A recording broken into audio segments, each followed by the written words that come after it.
Well, I'll take it. Okay, I think I should be good. I like these types of streams. Yeah, it's. I was telling my my friends when I started doing this 2 weeks ago. This is something I've always wanted to do. I forget where I saw it. I saw some video somewhere about someone going through an old gaming magazine. And I thought it sounded nice, and I had a few lying around. And I have some game shops near me that sell, you know, super cheap. Except the Nintendo Power, which of course is twice the price, just like always. But I thought it might be a fun series to do. It gets me away from my usual content which I stream, which is a lot more high energy. So this is nice for me too. Anyway, I think we're ready to go. Let's get into it here. So, this is Nintendo Power 247 from back in November of 2009. This is apparently is a subscriber edition. I don't know what that means, other than the person's name was actually printed on here instead of being a sticker. I don't know if that matters. But yeah, obvious cover story is Mario and Sonic at the Winter Olympic Games. So let's get into it here. First spread, obviously super important. When your little sister was born. Man, if you want some dating here, 2009 is when I graduated from high school. I wonder if it was a male subscription exclusive. It must have been, right? But I don't know. I don't know what that entails. I know, David. You and me both. So, first big spread, already into it. Sakura Wars, nice little anime game. Voted the most wanted RPG in 2009 by rpgamer.com, a site I've never heard of. Oh, 9. God. Our high school chants. Jesus. Yeah. Just a big spread. On the inside of any gaming magazine, the first spread is pretty prime real estate. So you're usually going to see a 2-page ad for some sort of game. Apparently this was also coming to the PS2. But the Wii as well. What time is it where I am? It is just about 9. I'm in Mountain Time. Alright. So table of contents here. I was saying this when I tried to do this Nintendo Power magazine last week, but I'll go through the same points because that stream collapsed. It's 11 for you? My goodness. Well, thanks for tuning in so late. But what I was saying when I tried to do this before is that what I like about Nintendo Power is they have a big feature on art. The magazine I showed before was really cluttered. There had to be captions with every image. Images were smaller, lower quality. Nintendo Power just likes to put the art and let you admire it, which I enjoy a lot. So some of the features here. Looks like they talk about Shantae, Risky's Revenge, Resident Evil, of course, as you can see. Pokemon Mystery Dungeon, whatever game this is. COP the Recruit, a game I'm not familiar with. Then there's Shantae down there. We've got a big old ad for a game I've never heard of. Back in the day, there used to be so many World War II games. So many. These days, it's been narrowed down, generally speaking, to the main, the battlefields, the Call of Duties. Every now and then, you'll get a Hell Let Loose or something.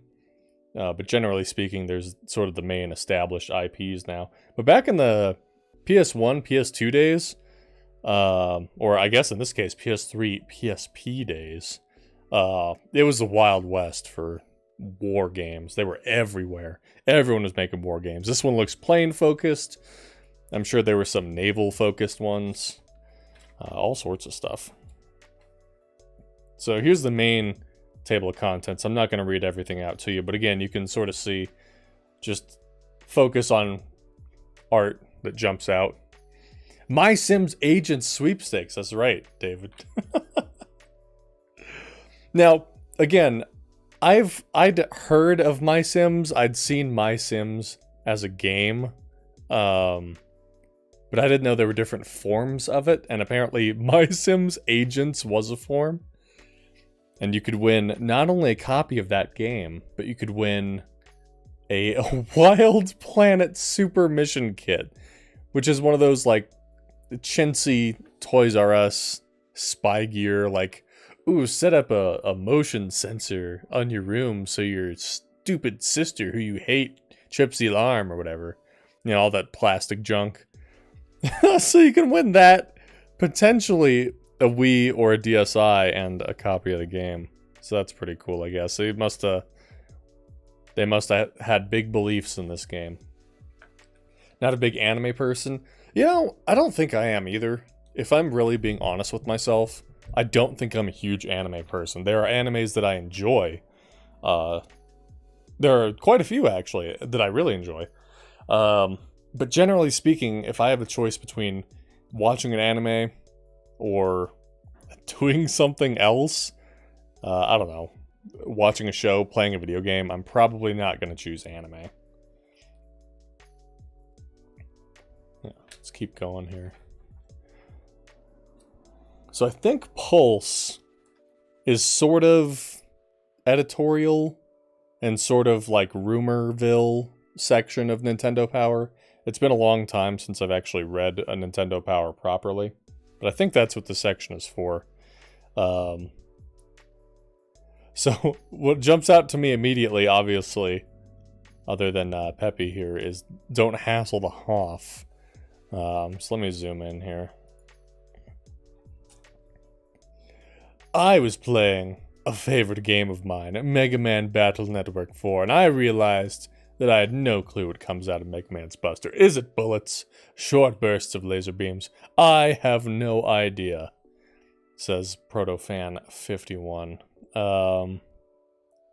Obviously lemons. It's obviously lemons that comes out. Normally Mega Man shoots so fast that you can't see what he's firing. That's not true, actually. But by using special equipment available only to the Nintendo Power crew. Thank you, Rodney. I love you too, man.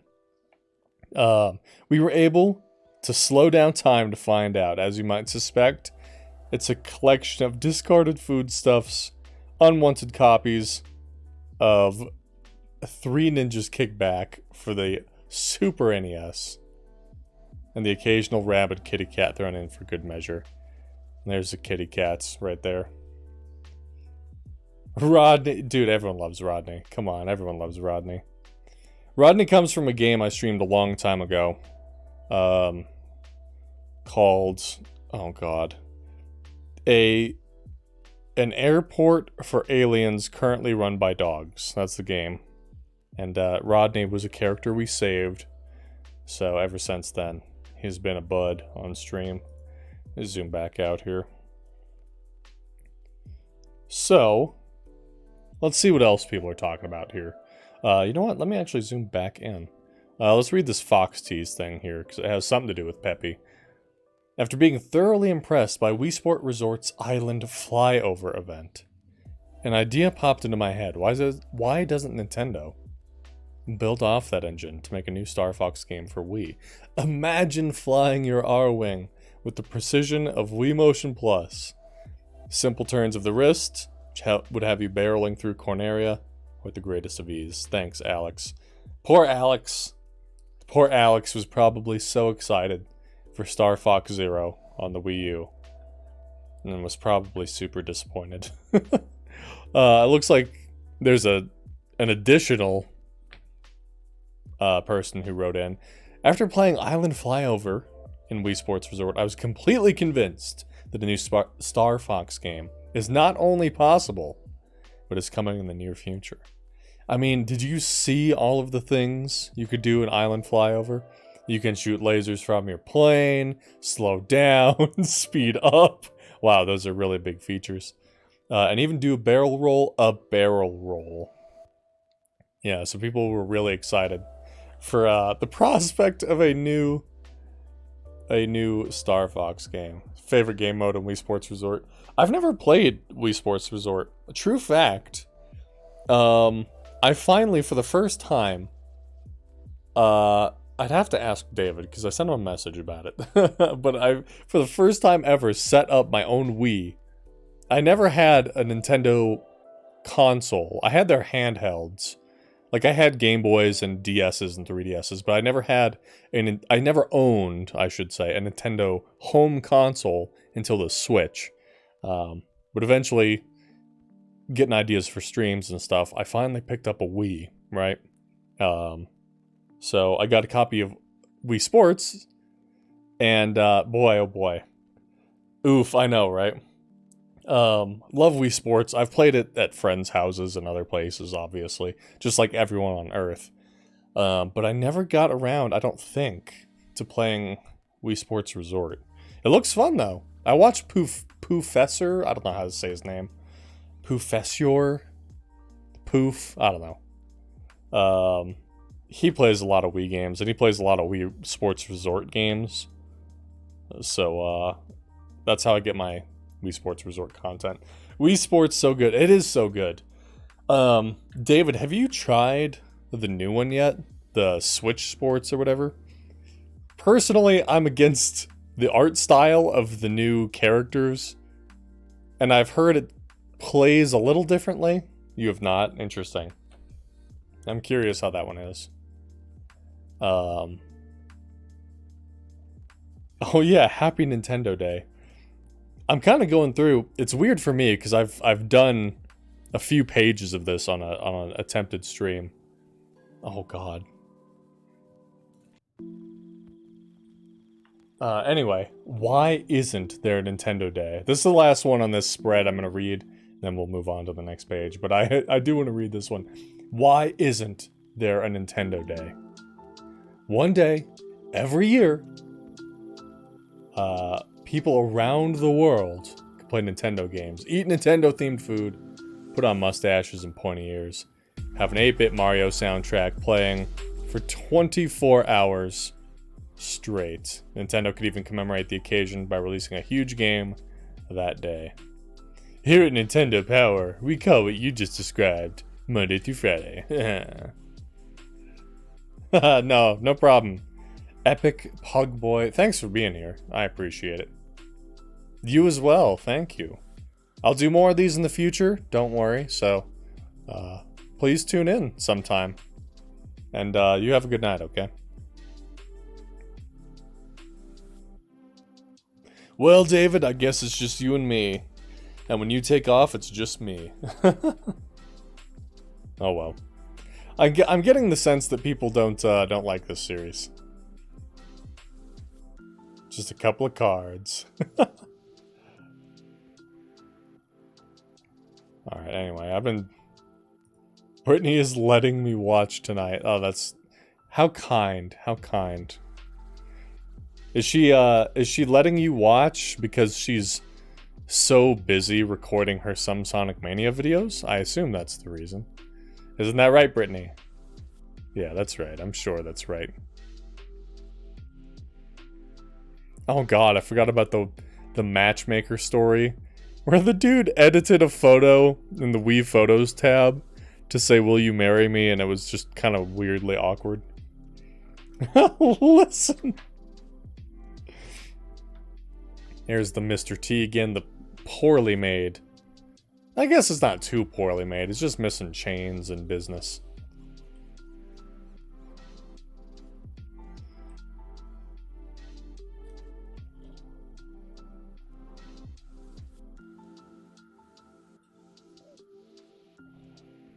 This weekend, okay. Yeah, okay.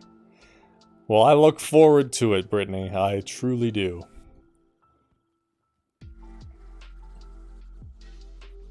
I want to see what people are saying about Wii Sports Resort. I have been playing Wii Sports Resort non-stop for the past 2 days, and I can say with 100% certainty that this is my all-time favorite game.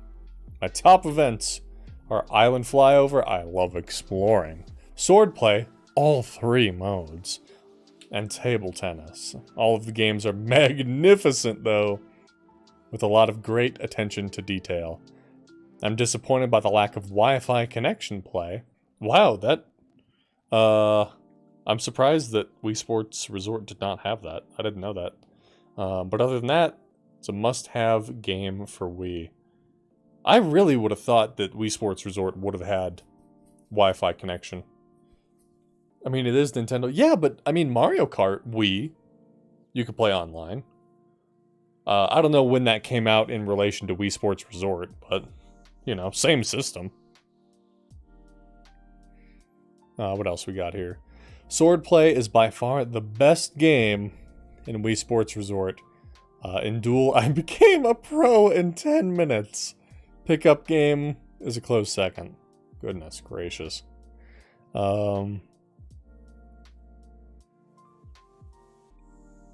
The Wii Motion Plus accessory adds new possibilities, but does not resolve much of the imprecision that is common to all motion-controlled games. My favorite Wii titles are still the button-based ones, such as Mega Man 9, Punch-Out, and Fire Emblem. Nothing beats the tried and true 100% precise buttons. And Smash Bros. Wii. You could watch the slideshow on... Oh my god, yeah. Didn't people hate... Well, I know a lot of people coming out of Melee. Just coming out of Melee, people were already against Brawl. But I know the online thing was one of the major problems. A Boy and His Blob. A Tale of Friends, Heroes, and Jelly Beans. Coming soon to twitch.tv/SomeSonicKid. Just kidding. I've never seen this game. And knowing Nintendo games that are rare and potentially artsy and potentially way forwardy, it's probably like $85 used now.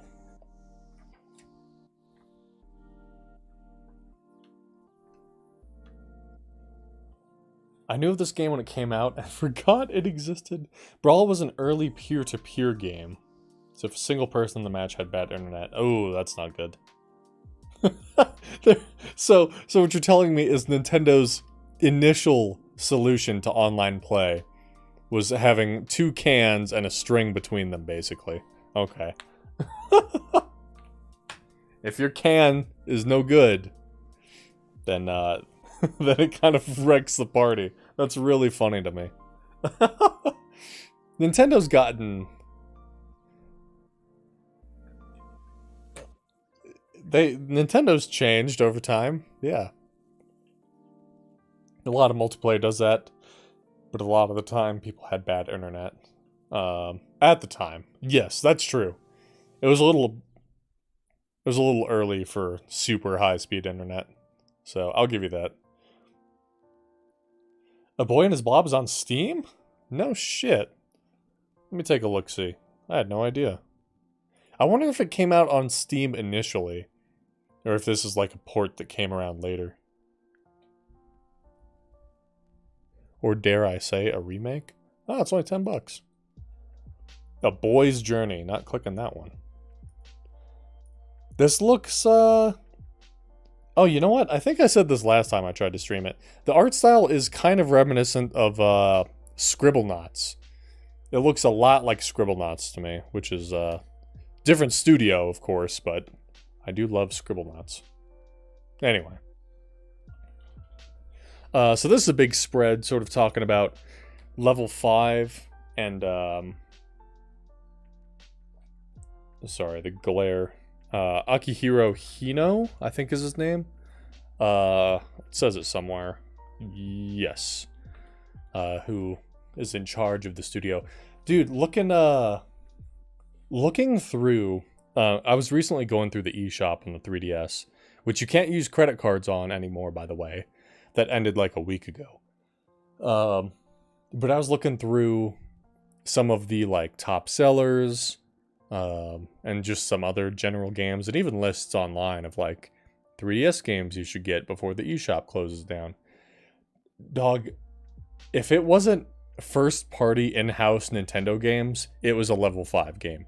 Level 5 put out 847 billion games on the 3DS. It's crazy how much crap they put out. I don't even understand how they were able to do it. And the 3DS didn't have a super long life cycle either. They put out so much stuff. So, seriously, go look up level 5 games later. You'll see what I'm talking about. Just game after game after game. Before I looked a lot into who published games, just developers. Yeah. Level 5 is tacked onto everything, I swear. So anyway, this is sort of an interview talking about, lessons that they learned at level 5 from the Professor Layton games and what they can use going forward and producing more games. Brandon, welcome in. Thanks for being here, bud. How are you this evening? Just a chill stream. We're just reading through a magazine tonight.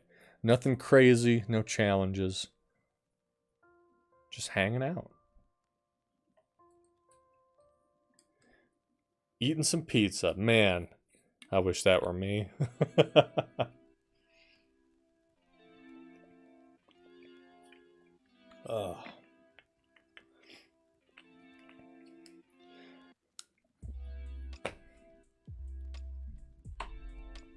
Anyway, I suppose I can read some of these questions out. Let's see here. Let's start with this one, I guess.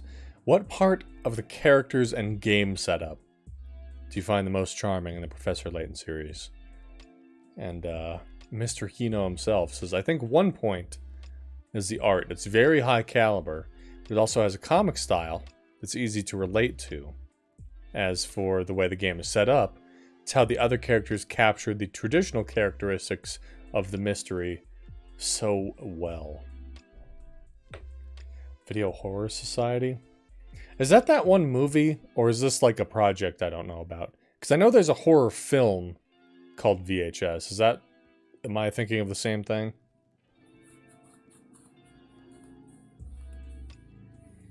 Oh, okay. Asymmetrical 4v1 game. Well, that sounds cool. I had no idea that was even a thing. I'd never heard of it being a game before. Currently in closed beta. I see. How do you like it so far? Is there a character in the Diabolical Box that you're particularly fond of? Anthony. Now let me see. Who the hell is Anthony?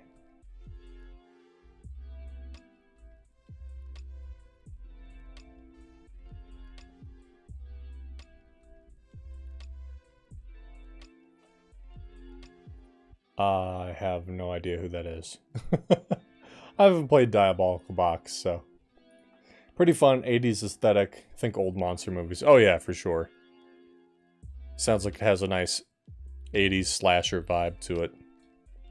That's cool, though. Did you apply anything you learned while making the first game to the Diabolical Box? In the Curious Village, puzzles that were not directly related to the plot popped up as you progress through the game. We rethought that point in the Diabolical Box and adjusted it so the puzzles occurred naturally within the context of the story. Scooby-Doo like monsters, teens versus monster. I love that. That sounds awesome, honestly. I've only tried asymmetrical games like that a handful of times. Mostly because I don't ever have anyone to play with. But I usually end up causing chaos in team games anyway, so. Got the game forecast here. Heart and Soul, everyone was super excited about Pokemon Heart Gold and Soul Silver coming out, and what it would mean going forward, because they were hoping or waiting for the release of the next mainline installment.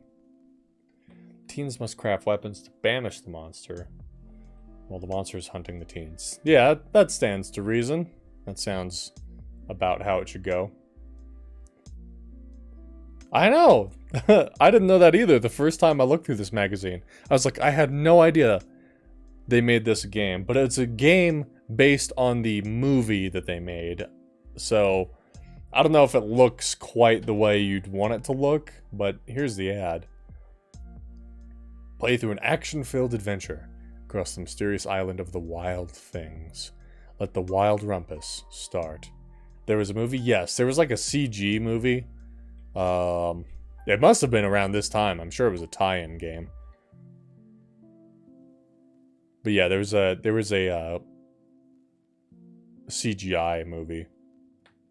A game that ties into a movie that adapts a short story. I know. What could possibly go wrong? Interact with the wild things at the Wild Things Village. Battle fierce creatures. The old trusty scepter? Play as Max.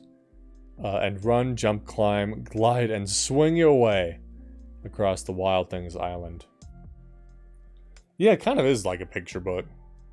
God, the Polar Express movie. People, okay, you know what? People can fight me on this. A lot of people love the Polar Express movie. I think it is some of the most bizarre, creepy children's entertainment to ever be put to the silver screen. I hate that movie. That movie makes me laugh, and not intentionally.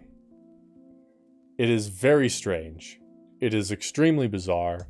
It is at times haunting. It's nonsensical. It's just strange.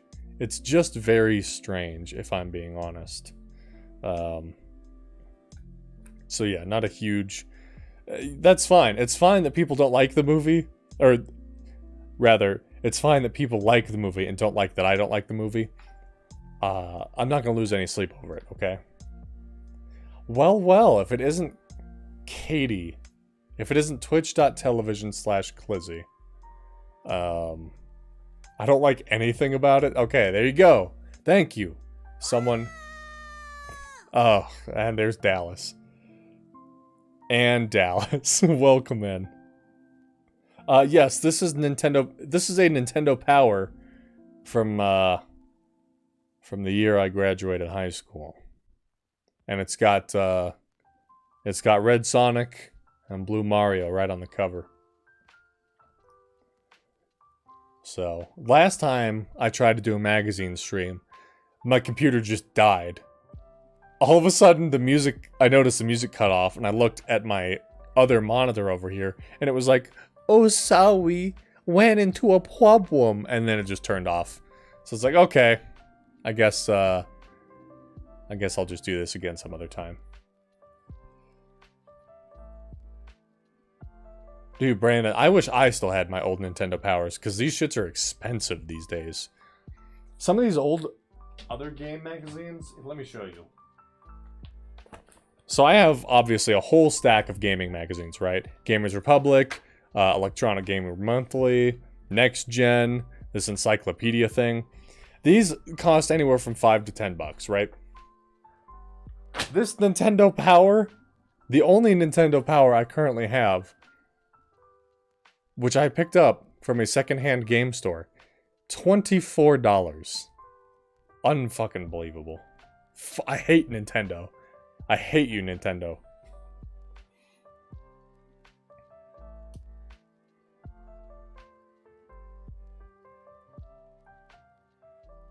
Come get some Nintendo Powers and race me in Mario Kart. Look, I would love to. I would love to, trust me. I would love to. I'm surprised you don't have the Mario Kart booster fuck or whatever the fuck. You should get it. The new courses are okay. Embrace Nintendo at its full price tags. Oh, you do have it. Okay. I thought you didn't for some reason. Anyway, this is just a Game Watch forecast thing, which I'm not going to read through. Except... Now, hang on. I might have spoken too soon. Now, someone please get me some information on the game Prank Your Neighbor by Dreamcatcher. Someone go ahead and get me some information on that game, please. Thank you.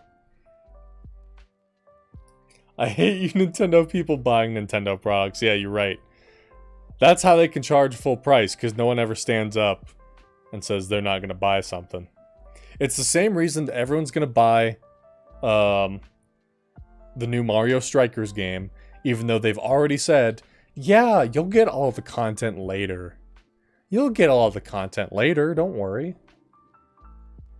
They're making s'mores on Beat Bobby Flay. No shit.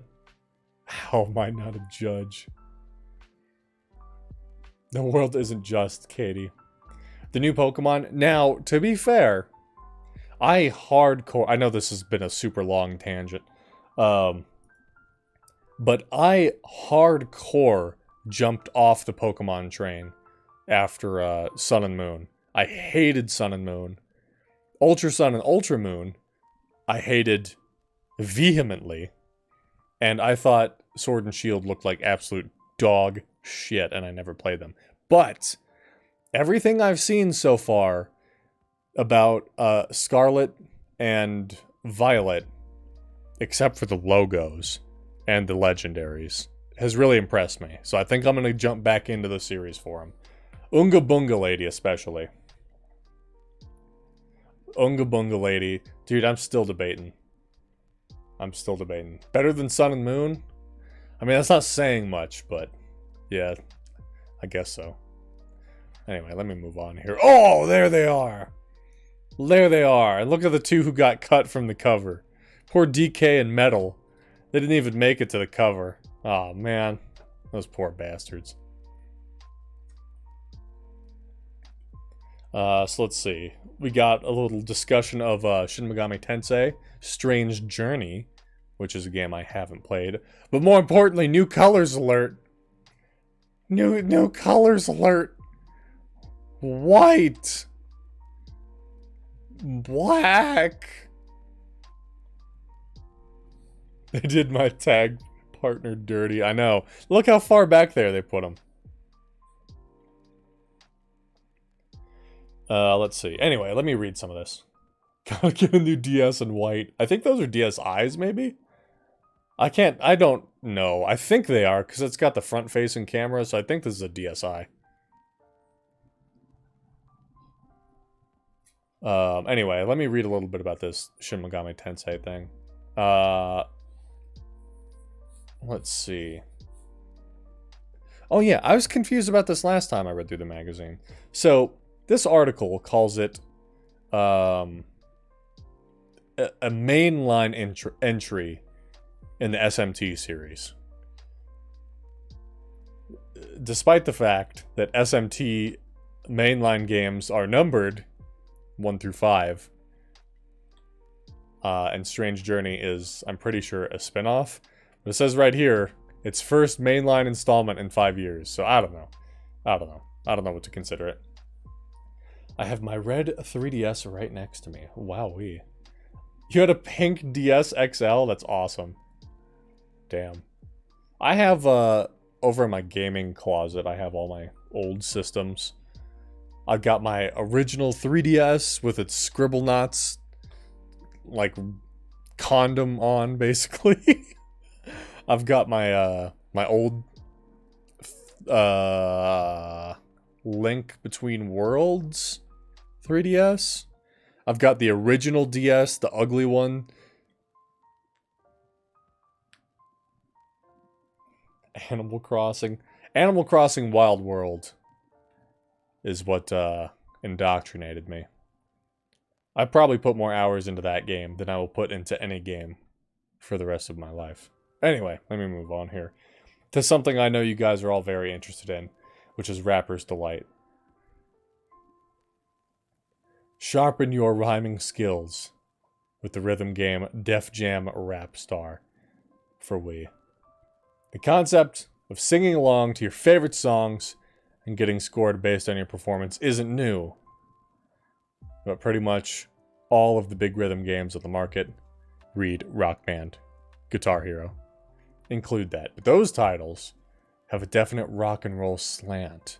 Fortunately, for those who prefer hip-hop, there's Def Jam Rap Star, developed by 4mm Games? Is that what that says? Terminal Reality. This karaoke-type game as you rap along to hip-hop hits from the past 30 years. The final track list has not been locked down yet. Of course not. You can play freestyle mode, in which you can rap to your own rhymes over pre-recorded tracks. That's the size of their penis. New Leaf was the best, Katie. I agree with you. After New Leaf, it was all downhill. And by that I mean New Horizons kind of sucks bungus, if I'm being honest. But anyway, there's exactly one person in the world who I think should play this game, and that's Dallas. I would really enjoy seeing Dallas stream a little bit of Def Jam Rap Star. Never played anything before New Leaf. These days, it's really hard to go back to the games before New Leaf. City Folk is still charming and has some features that are entertaining. Wild World, I still love because nostalgia. It's still my favorite Animal Crossing game, but it's very bare bones. And the original GameCube game, if possible, is even more bare bones. So if you do want to go backwards in the Animal Crossing series, just play New Leaf. New Leaf is so good. It's so good. It doesn't have the island customization. You know, you can't put furniture outside. But there are projects and just more interesting NPCs, and it's just, I don't know. There's a lot more soul in the game, I feel like.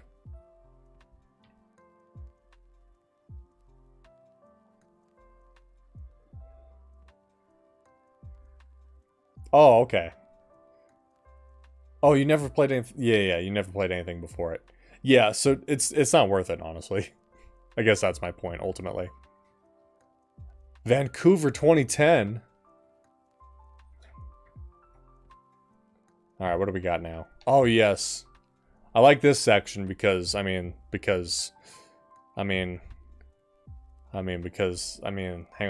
wait for it. Come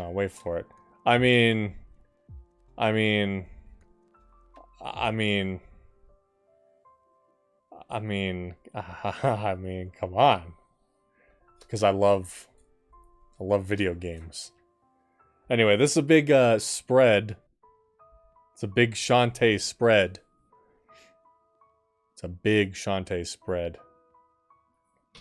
Yeah, Shantae does have boob physics. It's crazy. Anyway, so there's this big old thing on Shantae. Obviously, I'm not going to read the entire thing for you.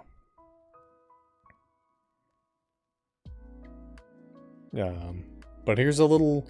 Let's zoom in on this. It's a little description of what Shantae is, because there are a lot of people who actually aren't familiar with the games, I guess. Even now, so... of course, if you missed out on Shantae's original adventure, and given its relatively low production run, I can hardly blame you. You're probably wondering what all the hubbub is about.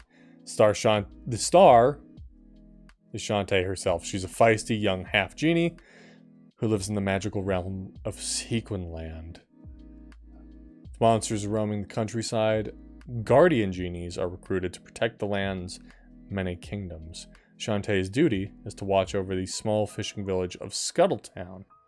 In the Game Boy Color game, the normally quiet town was thrown into chaos when the saucy female pirate Risky Boots arrived with her army of steam-powered Tinker bots. At first, Shantae could attack only with her whip-like hair, which, as Brandon alluded to, she does whip back and forth. But she quickly learned a series of belly dances that allowed her to transform into animals, granting her new abilities. So, if you want to play a game with a cute half-genie girl with tit physics who does belly dances, there aren't a lot of games out there, but Shantae, the Shantae series, might just scratch that itch for you. The Game Boy Color Shantae, yet another one of those rare, super expensive games. It's on the 3DS Virtual Console for pretty cheap, I think. I'm pretty sure that one goes on sale sometimes. I think it's like 10 or 15 bucks. It's not bad. Granted, it's not like having the actual cartridge or whatever, but it's a way to play it. Oh yeah, I forgot about this. We'll get to this, Chad. Don't worry. But first of all, are you afraid of not finding the perfect Halloween costume? Are you, chat? Are you afraid? You look as though you might be afraid. By wearing one of 80stees.com's exclusive costumes, such as our Top Gun flight suit or the Big Lebowski bowling shirt, you'll be sure to stand out at this year's Halloween party. Our exclusive costumes are not available at other retailers, so you don't have to worry about everyone else having the same costume as you. So yeah, you got Star Trek Commander looking very pleased with herself. You've got Flight Suit Maverick Top Gun costume. You've got Big Lebowski bowling shirt. You've got Captain America, but from some sort of ketamine-fueled nightmare. And you've got Will Ferrell costume. Save 20%. Only at 80stees.com. Great t-shirts for the kid in us all. So, yeah, good stuff. Anyway, back to what's important here. When it comes to challenges, you know what I say, give me s'more. Okay, can we go ahead and ban, just perma ban Dallas? Can we go ahead and do that? Mods? Okay, thank you. Tommy, why aren't you in sales? Man. My mom always says she could sell a dead dog. There's no joke. Just be wary of people trying to sell you dead dogs. Here's a little graphics comparison. So there was originally supposed to be a Game Boy Advance Shantae, but it got canceled. So they sort of jumped from the Game Boy Color up to the DSiWare game, I'm pretty sure. But it's cool. It's cool how you can sort of track the fidelity. I mean, look, even on the Game Boy Color, the art is just so good and charming. But it definitely gets better as it goes on. Anyway, let me just... Yeah. When the action gets wet, I do be a big Shantae fan. I'm not surprised, Dallas. I'm not surprised. Dallas, were you here just a few minutes ago when I said that I really wanted you to play a game? Let me see. Where is that game at? How far back? Yes. I want you to play this game, Dallas, on stream. I want you to play Def Jam Rap Star for me on stream. Can you go ahead and do that for me? Thank you. I really appreciate it. Anyway, a little bit more about Shantae here. The gameplay harkens back to classic 8 and 16-bit platforming titles. That's described as a side-scrolling action quest game.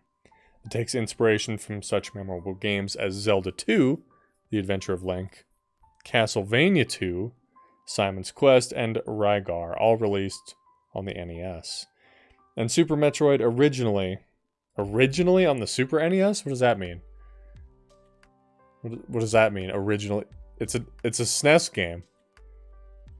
Super Metroid is a SNES game. What does that mean? Originally, Def Jam Rap Star. Sure. Come on, Shantae's a little better than Zelda 2. Look, I don't like playing Zelda 2, but it did add a ton to the Zelda series. Is it misunderstood? Maybe a little bit. Is it fucking brutally unforgiving and an absolute pain in the ass to go back to these days? Absolutely. But it's a very important game. Oh boy. Oh boy. Oh boy, oh boy. Oh boy, oh boy. Any closer, they'd be kissing. Haha, that'd be crazy. Haha, hope that doesn't happen. Haha. That'd be crazy, though. Wouldn't that be funny, though, if they accidentally kissed? Man, that'd be crazy. That'd be funny, though. Imagine. Haha, that'd be funny.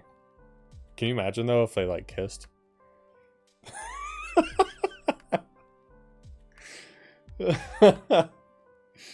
If nobody else got me, I know that David always got me on stupid bits like that. But yeah, just in general, look at how good the fucking Shantae art is. It's just, mwah, chef's kiss. And speaking of good art, this. The Wizard of Oz, Beyond the Yellow. You're not in Kansas anymore. Journey to the land of Oz in a completely new, totally twisted take on the classic story.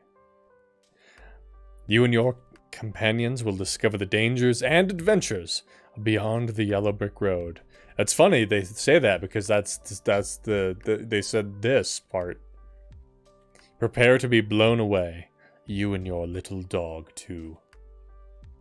Looking like a great value king of the cosmos. I mean, all the other characters do look vaguely Katamari Damacy like. I guess not the main cast. Wait, hang on. Let's get a zoom in on these guys. Now, what's going on here? What's going on here? What's going on here? Did you guys? What's going on here? She looks a little too young anime schoolgirl for this adventure.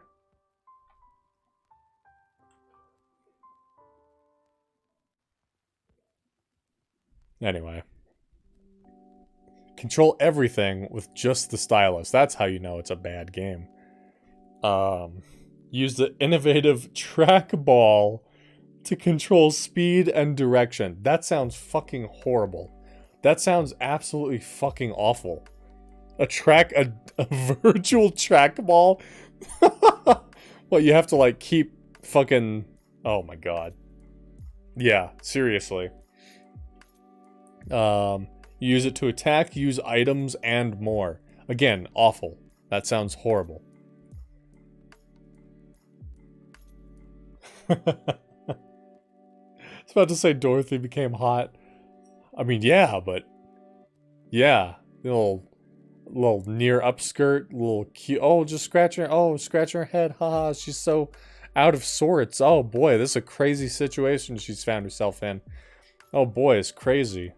Oh no, I hope nothing bad happens to me with these big long plant tentacles. Oh boy, that'd be the worst. Anyway, that looks not fun to play. I've never even heard of this game. It's only on the Nintendo DS, I wonder why. Oh, more Shantae. Beautiful. Beautiful. After completing its first DSiWare game, Mighty Flip Champs, WayForward knew the service was right for a Shantae sequel. The only trouble was finding a way to present the desired epic feel and still have the game fit within the DSiWare parameters. I'm pretty sure they did an okay job doing that. Kingdom Hearts, aw yeah. Kingdom Hearts 358 Days Over 2. As it is correctly pronounced. What mattered most was remembered the least.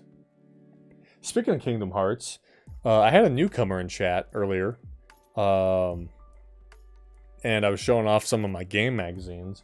And let me show you one of them I have. The cover's pretty cool. Wha-bam!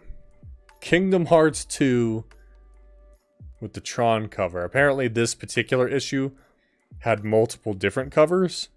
Yeah, special cover 4 of 4. So the one that my game store happened to have is probably the only one I gave a shit about, which is the Tron world. So I'm kind of glad I have this, if I'm being honest. Not a Kingdom Hearts guy, but I do like Tron. 333 over 2 days? That's not... It's 358 days over 2, David.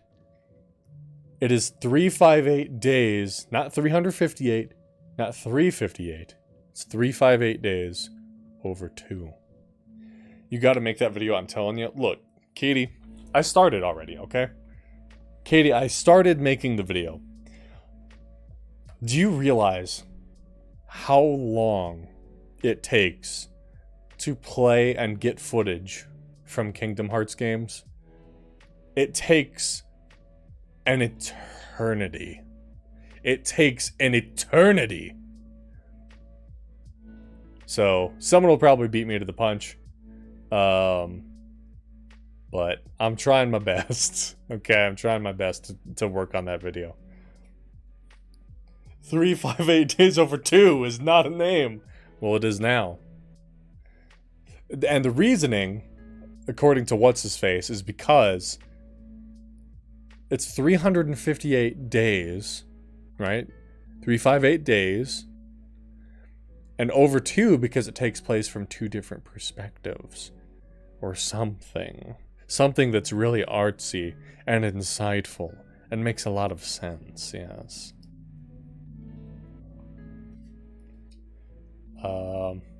Anyway, Dallas isn't joking, true story. Oh yeah, let me see here. Speaking of Kingdom Hearts, my good friend became a father this morning and named his son Riku. We're reaching that generation now, are we? Are we reaching that generation now? Oh boy. Oh boy. God help us. God help the next generation. Luckily, the planet won't survive, or they won't survive climate change long enough to worry about it. Okay. Now, I know this is the story you guys were waiting for. So, let's go ahead and dive right in here. I know you guys have been waiting for this one. I can see it on your faces. Hudson's big-headed caveman Bonk makes his long-awaited return. We've all been waiting a long time for Bonk. Look at him. You've been waiting a long time. I've been waiting a long time. Bonk is back. Okay, everybody. This is my son Riku and his best friend Sasuke. Oh my god. Oh my god. There's going to be a point within the next few years where people who have pets instead of children will no longer be laughed at. Instead, we'll be laughing at all the people who have media name-themed children. But there's someone who's named their child Pikachu. Probably. I'm sure there's someone who's tried to name their kid Sephiroth. Or, what are some other names? Let me think.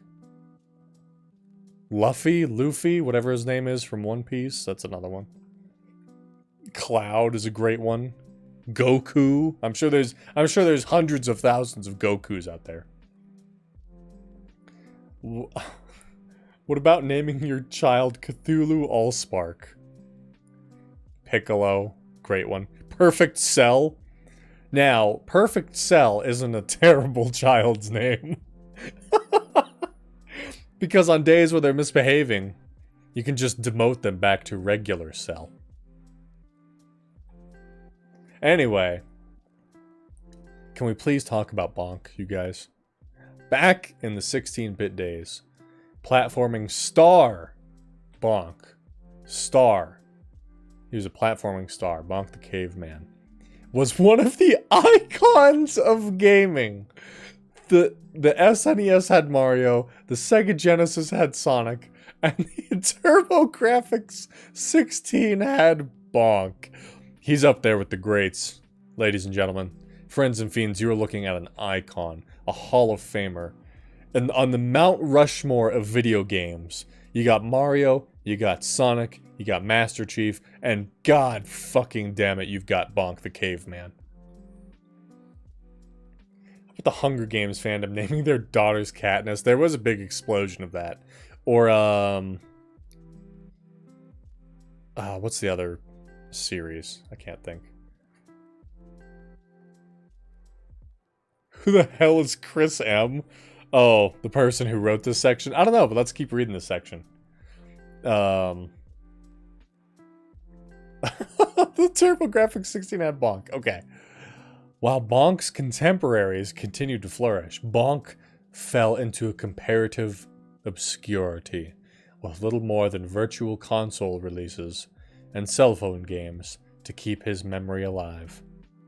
But that's gonna change this fall when Hudson brings Bonk back into the spotlight, with the aptly named Bonk, Brink of Extinction. Brink of Extinction for WiiWare.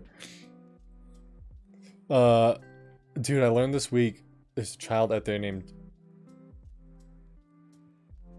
Swoyer? Swoyer? Is it supposed to be Sawyer? What the who the fuck? How many fucking pets are named Khaleesi? Yeah, true. Wow, that's crazy, Brittany. Oh my god.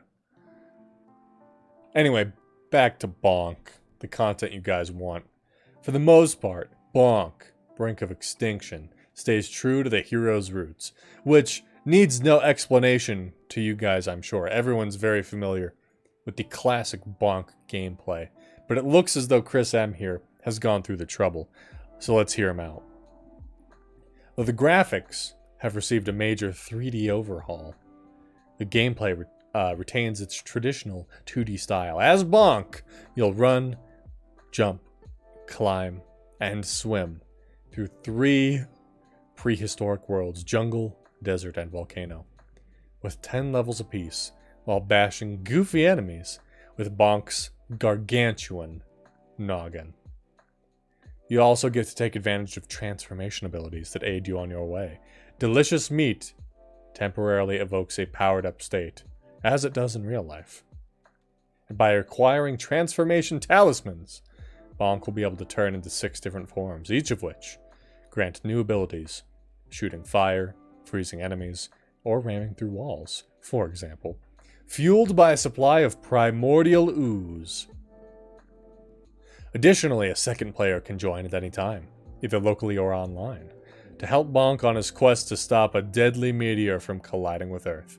Beyond the primary adventure, Hudson promises that the game will offer loads of extra features, including plentiful collectibles, numerous bonus areas, and 3 new modes: a second separate adventure mode, and 2 multiplayer modes, available as DLC. To gather more details about Bonk's long-awaited return, we caught up with the folks from publisher Hudson and developer Pi Studios. Swoyer. That's... yeah, I keep looking over. Out of everything in chat, I have done probably a quintuple take at the name Swoyer. I can't get over the fact that someone named their child that. Is Bonk actually Shantae? I think so. I think that's why their features are so close together. Yeah, he doesn't hit that he bonks though. That's right. You're damn right, Brandon. You're damn right. But anyway, look at all this kooky, crazy action. Look at all this crazy... wow, we goofy enemies. Oh, crazy transformations. What is that? What is this? Prehistoric... what is this? The Flintstones? Wow. Hey, speaking of Scribblenauts, that's what I'm fucking... okay, seriously. I'm pretty sure you will not find a bigger Scribblenauts fan than me. You won't find one. You simply won't find a bigger Scribblenauts fan than me. I love Scribblenauts. I have any Scribblenauts merch that was ever created, and there was not much. I have all the games. Love Scribblenauts. What is this? Is this the fan art section? What is this? Flipnote Studio? Okay, let's zoom in here. Yeah, it's about Flipnote Studio. Since its launch in April, the DSi system has built up a fairly respectable library of games that can be downloaded through the service. Applications, browser, web, clocks, calculators. Wow, really game-changing stuff. It's astonishing how well those games play since you can just conjure things. And it gets better over time. Like, by the time they got to Unmasked, where they have the crossover with DC Comics. There was some like really cool mechanics, and superheroes had specific powers, and they put in dozens of heroes and dozens of villains. It's crazy how much they could pack into those games. You could put adjectives. The original game, you couldn't put adjectives, but later on you could. And it would transform things. God, the games are so cool. Anyway, back to Flipnote. Let's see. What do we got for killer apps here? Yes. Looking for some non-gaming on the go? Check out these applications currently available. You've got Animal Crossing Calculator. And also Animal Crossing Clock. Not to mention Mario Calculator. In addition to Mario Clock. Don't forget Nintendo DSi browser.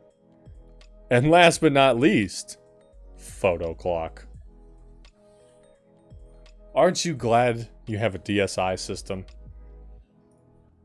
Aren't you just so glad? God, I love Scribblenauts. I didn't know this ad was in this magazine. Makes me want to play the game. I might do that later. If that Animal Crossing clock plays hourly music, then that's tight as shit. You can still get these. They're on my 3DS wish list, actually. On my 3DS eShop. You can still buy the Animal Crossing calculator and clock. They're like $3 a piece, I'm pretty sure. Scribblenauts on stream, chat picks words? That. No, that wouldn't ruin the game. I would probably have to do one of the Switch games. Although I guess I could do... No, the Switch games would be better. That way people could use adjectives and stuff. That, David, is a great idea. We should do that. We should definitely do that. That sounds very fun. Okay, anyway. What do we got? Harvest Moon Animal Parade.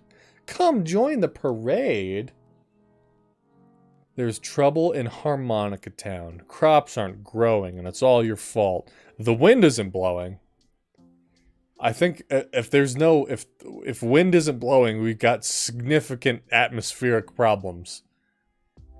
That is horrifying. And the 5 elemental bells are missing.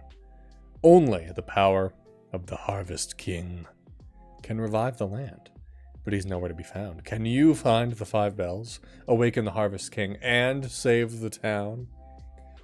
All while turning a 300% profit and keeping the working class poor to support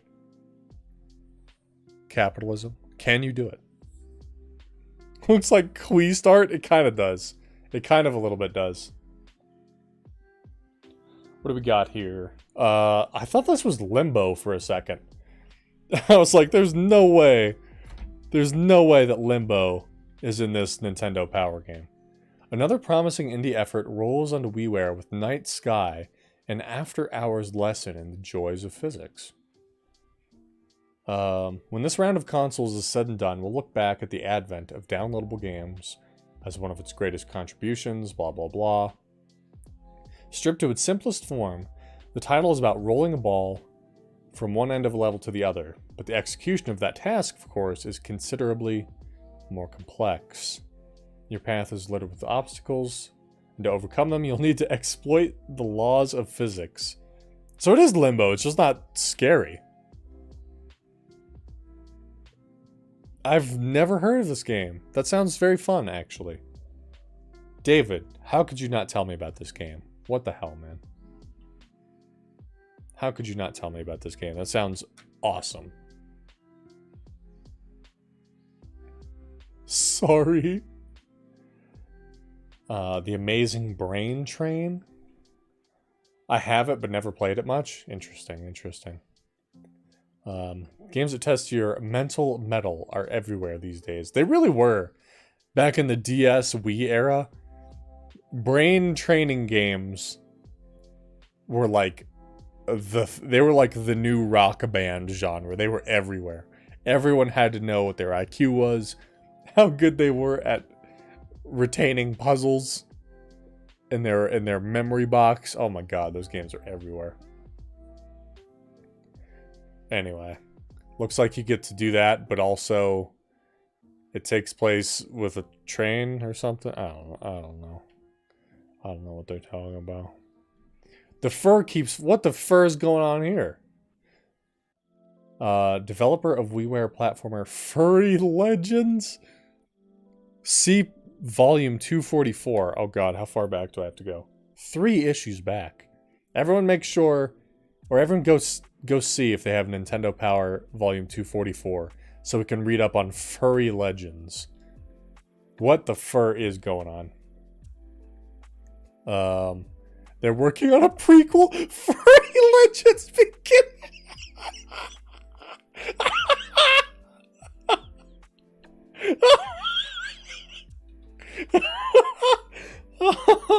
The origin story of furries.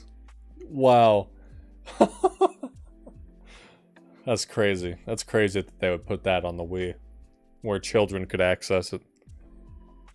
It begins. Enjoy your Nintendo Power. Hey, thanks, Brandon. Thanks for being here, my friend. You go enjoy your VHS. You better win. Are you winning? Are you winning? You better be. Alright, let me zoom back. Never mind. We don't have to zoom back out. Yeah, we don't have to do that. We can just look right at this. Coming October 2009 with 2 exclamation marks. A Witch's Tale. Also coming is this other game, but let's be honest, we're in it for the witch. It's a nightmare come true. I like it. I like that. I like that. Whatever that's about, I'm into it. Let's see. We got some other... Talking about other stuff. Family slot car racing. That's a real big draw, I'm sure. Mr. Driller W. Okay. Rock and Roll Climber. Judging by the title, you might believe that this is some sort of music game. However, the emphasis is much less on the roll and more on the rock and climber. It's just QWOP. It looks like it's just QWOP. It's basically... Or not QWOP. Whatever the... GURP? Or whatever the climbing one was. Picture book games pop... Okay, I don't care about these games. Oh, sexy poker. Hello, now we're talking. Sexy poker. It's pretty much impossible to find anything redeemable in sexy poker. The M-rated title gives you the dubious opportunity to play poker or blackjack with scantily clad manga-style cartoon women. There's a lot of redundancy in that sentence. If the ridiculously lame prurience? I don't know that word. I rarely come across words I don't know. Prurience didn't shame this title enough. The actual poker aspects are so fundamentally flawed, it's embarrassing. If you do accidentally purchase sexy poker, you'll be comforted to know that you'll be able to whip through it in under half an hour. It's a WiiWare game, so we can't get it no more, sadly. Gonna have to pirate that one. What else we got in here? Super Star Wars, Tecmo Bowl. There's a Brain Age game. There's 2 Brain Age games. Another Star Wars. Guitar Rock Tour.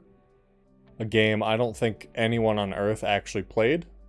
Even though I thought the concept was super cool of having the keys plugged into a portable game device and you could just hold it in your hand super easy. But anyway.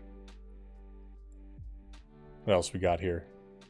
Oh, all the games you could give your DS owning grandpa for Christmas. Card games, puzzle games, brain games. Gotta keep those cobwebs out of the attic, grandpa. Alright, what do we got now? FileRadar.net. This is the premier next-gen game links site. Built for the community, by the community. FileRadar not only puts the power of game file distribution in your hands, but lets you feedback? but lets you feedback to save everyone a load of time and grief. What? Takes the power of a site like Dig. Oh my god, remember Dig? Holy shit. I haven't thought about that website in probably 18 years. Dig.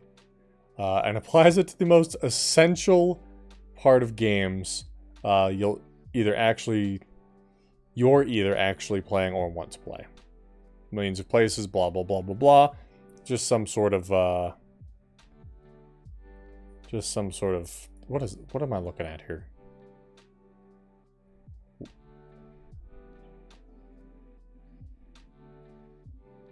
Boy, if that ain't me.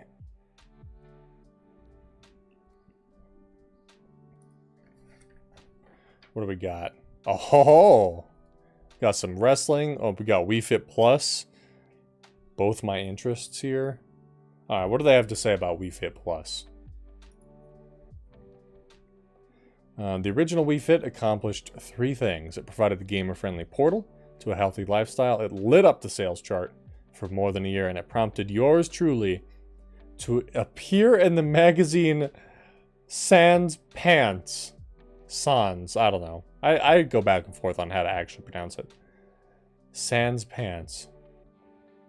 I'm pleased to report Wii Fit Plus will likely replicate only 2 of those feats. True to its moniker, it follows up, enhancements, blah blah blah. Keeps track of calorie burn, new balance games, more variety. Kind of describes some of the new games.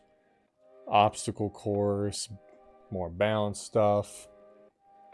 You can buy the disc alone for $20 or get it with the Wii Fit board for $100. That sounds like a bad deal. Okay, let's go over here to whatever this is. SmackDown vs. Raw 2010. I did not know that this game was on Nintendo systems. Let me guess. They talk about wrestlers. Wii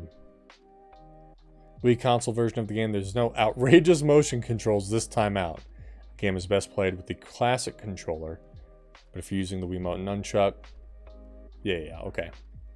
Megastars like John Cena, Shawn Michaels, Randy Orton, and The Undertaker, to relative newcomers like R-Truth, Dolph Ziggler, Ezekiel Jackson, Vladimir Kozlov, and Jack Swagger. Wow, those were newcomers at that time. That's crazy. Performers who recently returned to WWE, such as Christian Gail Kim. Oh, Gail Kim. I loved Gail Kim. And Goldust. Blah, blah, blah.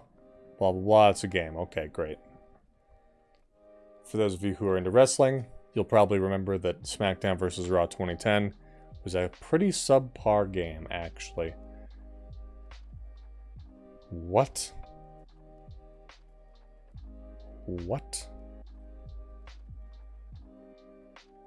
Zelda and Rupee Ocarinas available. Learn Zelda songs using our songbooks. At, I assume, St. Louis Ocarina.com. Look at her. Look how pleased. She looks like she's about to bite into a Subway sandwich that was given to her by someone she doesn't know super well, who said, I am only going to be able to finish half of the sandwich. You can have the rest. She looks like she's about to bite into that sandwich. Anyway. Call of Duty on the Wii. I'm sure that was a hell of a time. And then some other war game about stuff and things. I'm sure Scott the Woz has already discussed plenty of Nintendo system Call of Duty games. Rabbids Go Home. Ladder to Heaven. Those rascally Rabbids want to go home, or at least what they think is their home, the moon. They've decided in their infinite wisdom that the best way to do it is to gather as much stuff as possible and create an enormous tower. Okay, that sounds kind of fun. Been hating Rabbids for this long? Time sure flies. Dude, as long ago as 2009, the Rayman series was dead, and it was just Rabbids. Like, this is probably the second or third standalone Rabbids game without Rayman being involved. That's sad. That truly is sad. What's going on down here? We got Master Splinter. Donatello? Is Donatello the one in the blue mask? Shredder and, oh, what's his name? The guy in the hockey mask. What's his fucking name? I forget. Is there a follow-up ad? Oh, there sure is, with characters I'm not familiar with. Is there a follow-up ad? Ooh, all the turtles against each other. Oh, that's spicy. Prepare for an all-out brawl. Great. Dallas. If Dallas is still watching, which I think... I don't know if Katie and Dallas are even here anymore. They're probably too busy doing it in their hotel room. But anyway, Bakugan Battle Brawlers looks... Well, it looks better than the game Dallas played on stream, I'll say that.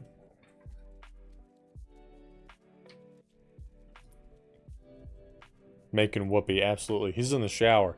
Yeah, because you guys made so much whoopee. Yeah, I understand. Ace Attorney Investigations Miles Edgeworth. Because everyone loves Edgeworth. He's great. I'm sure Cole would really enjoy this article. I'm sure everyone here in Pride Month, let me give everyone some bisexual panic here and say you can only choose one. Alright, anyway. Tony Hawk Ride, a miserable failure of a game. The peripheral device for which hardly worked. Was a really good spin-off. Haven't played that one. I've heard good things. I haven't played it either, but I've heard good things about it. I love Miles Edgeworth, personally. So if it's a game focused on him, or if he's the protagonist or whatever, I'm sure I'd love it. But I need to actually finish playing those games. Band Hero. Let's keep milking this cow. We gotta keep the train rolling. We gotta keep it going, guys. Please. Let's look at the song list. What we got? Dirty Little Secret by the All-American Rejects. I actually don't have to look at the rest of this track list. That first track tells me every fucking thing I need to know. You put Dirty Little Secret by All-American Rejects. That's all I need to know. Let's just take a cursory glance through some of the other bands they have on here. We got Duran Duran. We got Evanescence. We got Fall Out Boy. We got Hilary Duff. Oh my god. Jesse McCartney, the Jackson... They put ABC by the Jackson 5 in this game. Jesus fuck. Oh, Ocean Avenue by Yellow Card. You can't forget. You can't forget that one. You got YMCA by the Village People. God almighty, that is... This is like... Oh, man. Oh, man, that's just a lot to take in. Some Dragon Ball game, you know, number 387. I don't know, there's a lot of Dragon Ball games, and I don't care. Soccer game, number 3807. World of Zoo, now this. Ocean Avenue, easily the best song on this list. I agree. I completely agree with that. And what is this mess? If you're looking to spend some quality time interacting with and caring for virtual animals, sure, you can fire up your copy of Nintendogs if you're a fucking idiot. But if you're looking for something a bit more exotic, you could play World of Zoo. Or, you could get yourself a copy of My Pet Chimp for the Nintendo DS, which is a game I sent to Super Mega, and they played on their channel. Hashtag humble brag. Just buy a Savannah. That's exotic. Yeah, the numbers on the bills sure are very exotic. There are 11 animal families and 94 species in all. Oh my god. You have a chance to make critters happy by fulfilling their needs, bringing them food, playing with them, using toys, attending to them. using tools such as a brush, a hose, and a poop vac. Boy, I wish I had had one of those. Care for critters, their affection will grow. Blah, blah, blah. Completely customize their traits. You can modify their genes. Do a little splicing. Create a new species. Whatever. Whatever you want to do. Lego Indiana Jones 2. I don't think I knew that there was a Lego Indiana Jones 1, let alone a Lego Indiana Jones 2. Lego games are always poggers. After they got through the early years of like the Lego Racers, Lego Rock Raiders, Lego Battles, once they started getting to the like tie-in pre-existing properties games, I don't know what the word I'm looking for is. The Star Wars, Indiana Jones, Marvel, all of the Lego games just started becoming bangers, dude. Banger after banger. Kind of like Katie and Dallas in their hotel room. Anna Mayhem. Tatsunoko versus Capcom Ultimate All-Stars. Tatsunoko versus Capcom. Just might be the most insane fighting game ever made. Is Katie not replying because she left with the shit? She must have. She must have been unable to resist.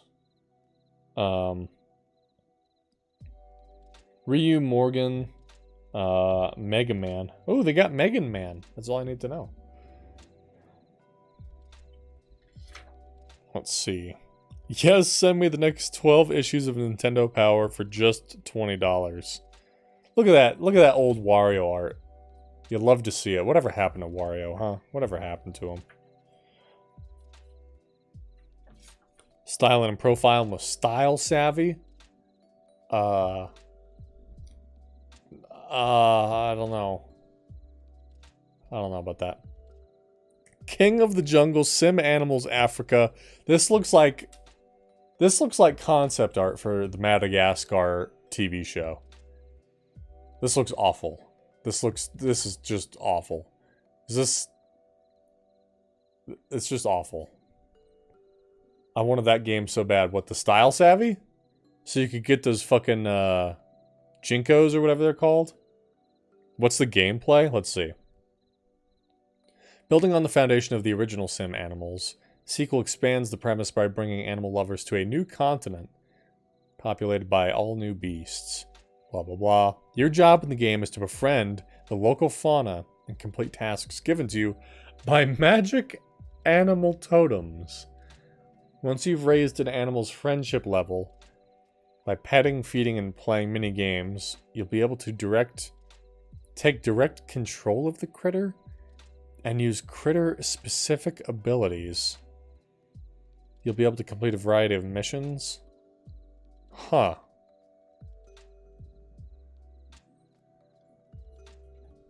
Interesting.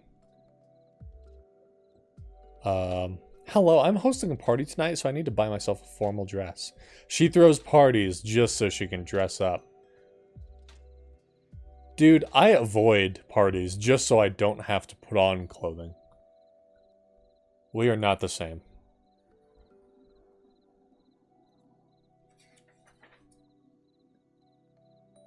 Journey to the Darkside. Resident Evil: The Darkside Chronicles. It's funny, because we just got news in the State of Play earlier about the Resi 4 remake. Let's see here. Few things in video gaming are as satisfying.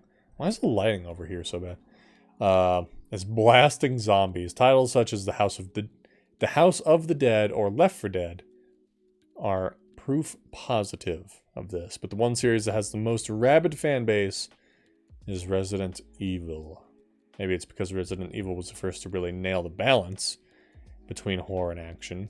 It coined the term survival horror, after all. Or maybe it's because the franchise's indelible characters. Whatever it is, You get it in light gun shooter Resident Evil: The Darkside Chronicles. I'm not going to read this whole article, obviously. But I'm pretty sure this was like a pseudo mix of Resi 4 and 5. Pretty sure.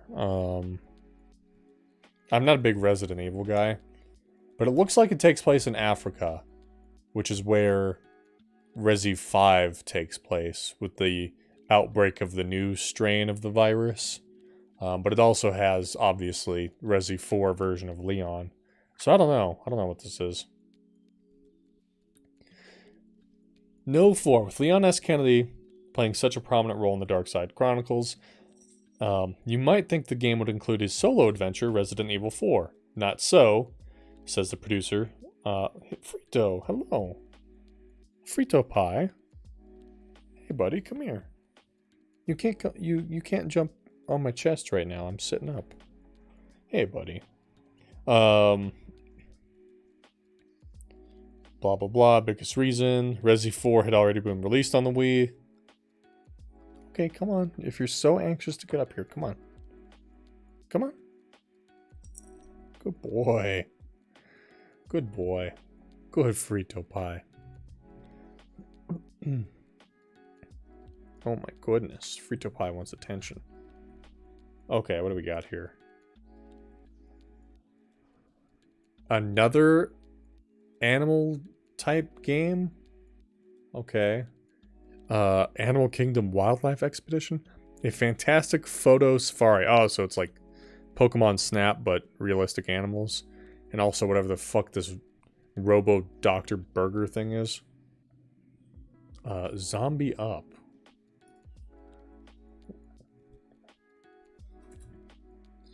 We usually don't talk about promotional items, but this one is pretty darn awesome.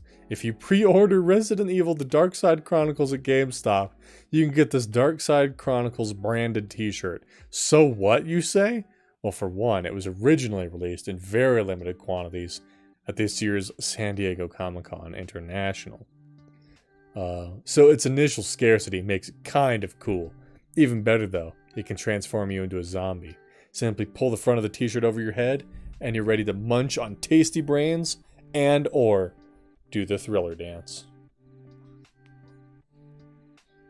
Rip people went to San Diego Comic-Con. By the way, the merch is yeah, I know, right? Hope that expensive ticket was worth it. Frito, what are you doing, buddy? You being a booty head. You want some screen time? Is that what you want? I'm gonna put you on the desk. It's gonna look like I'm giving you a surgery or something. Let's give you a little screen time, huh? How's that? Okay.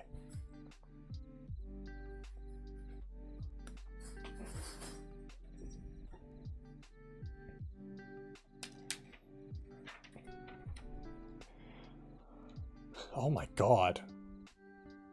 Krauser? Jack Krauser doesn't have his facial scar yet. I'm not familiar with a lot of the Resi characters. Obviously I know Wesker and Jill and Leon and some of the main players. Chris, who's still going in the modern games. Lots of talk about Resi. Yeah, it looks like they bring back characters from 4 and 5, so it must be a sort of mashup. Would you just look at them? Oh ho ho, the Hardy Boys. Nearly a century ago, the Russian royal family attempted to flee from Russia with their treasure to avoid the impending revolution, planning to return the following year by train. But the Hardy Boys are here to put a stop to it. And to put them to the guillotine in the town square. The family disappeared, and no one can account for the missing Romanov treasure until now. Journey on the Royal Express train as Frank and Joe Hardy to track down the lost clues and secrets of the family in the great cities of Europe. Lots of Resident Evil talk. My goodness. This game must have been some sort of big deal or something. I don't know. Anyway, on to important stuff. Pokemon Mystery Dungeon.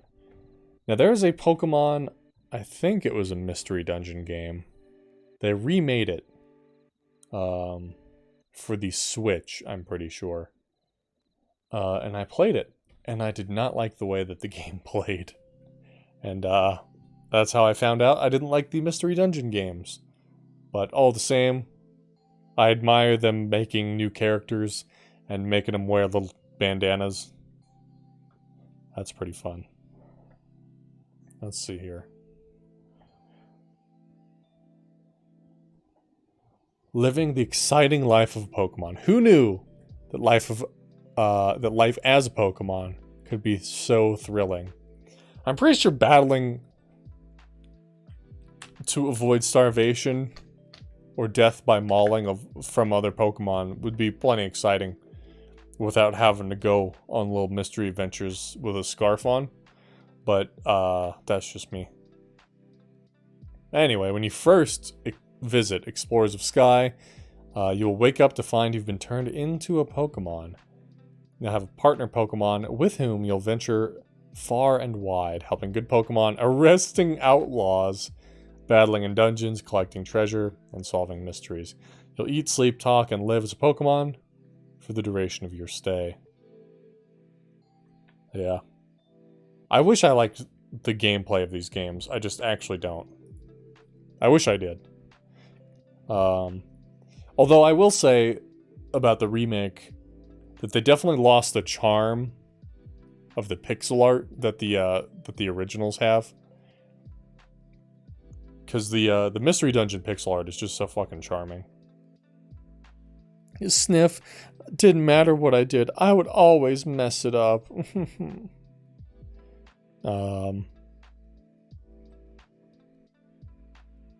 Let's see. Just all sorts of good stuff here. Dude, look at all this cute art. Look at all this good stuff. Look at this. This is a game you want to play. They make you want to play this game with how freaking cute and charming it looks. The overworld, the houses that are themed for each Pokemon. God, just everything about these games. It felt like it had love, you know? And then they gave up. And then Pokemon Company gave up. You arrive in Explorers of Sky at a momentous time. The world is slipping into chaos. Bad Pokemon seem to be on the increase. Innocent Pokemon are in desperate need of help. In fact, time itself is behaving oddly, and it all seems to be related to the mysterious disappearance of the Time Gears. Yeah, I wonder. I wonder why the disappearance of the Time Gears would lead to funny time things. Hey, is something going on? Something at the cafe?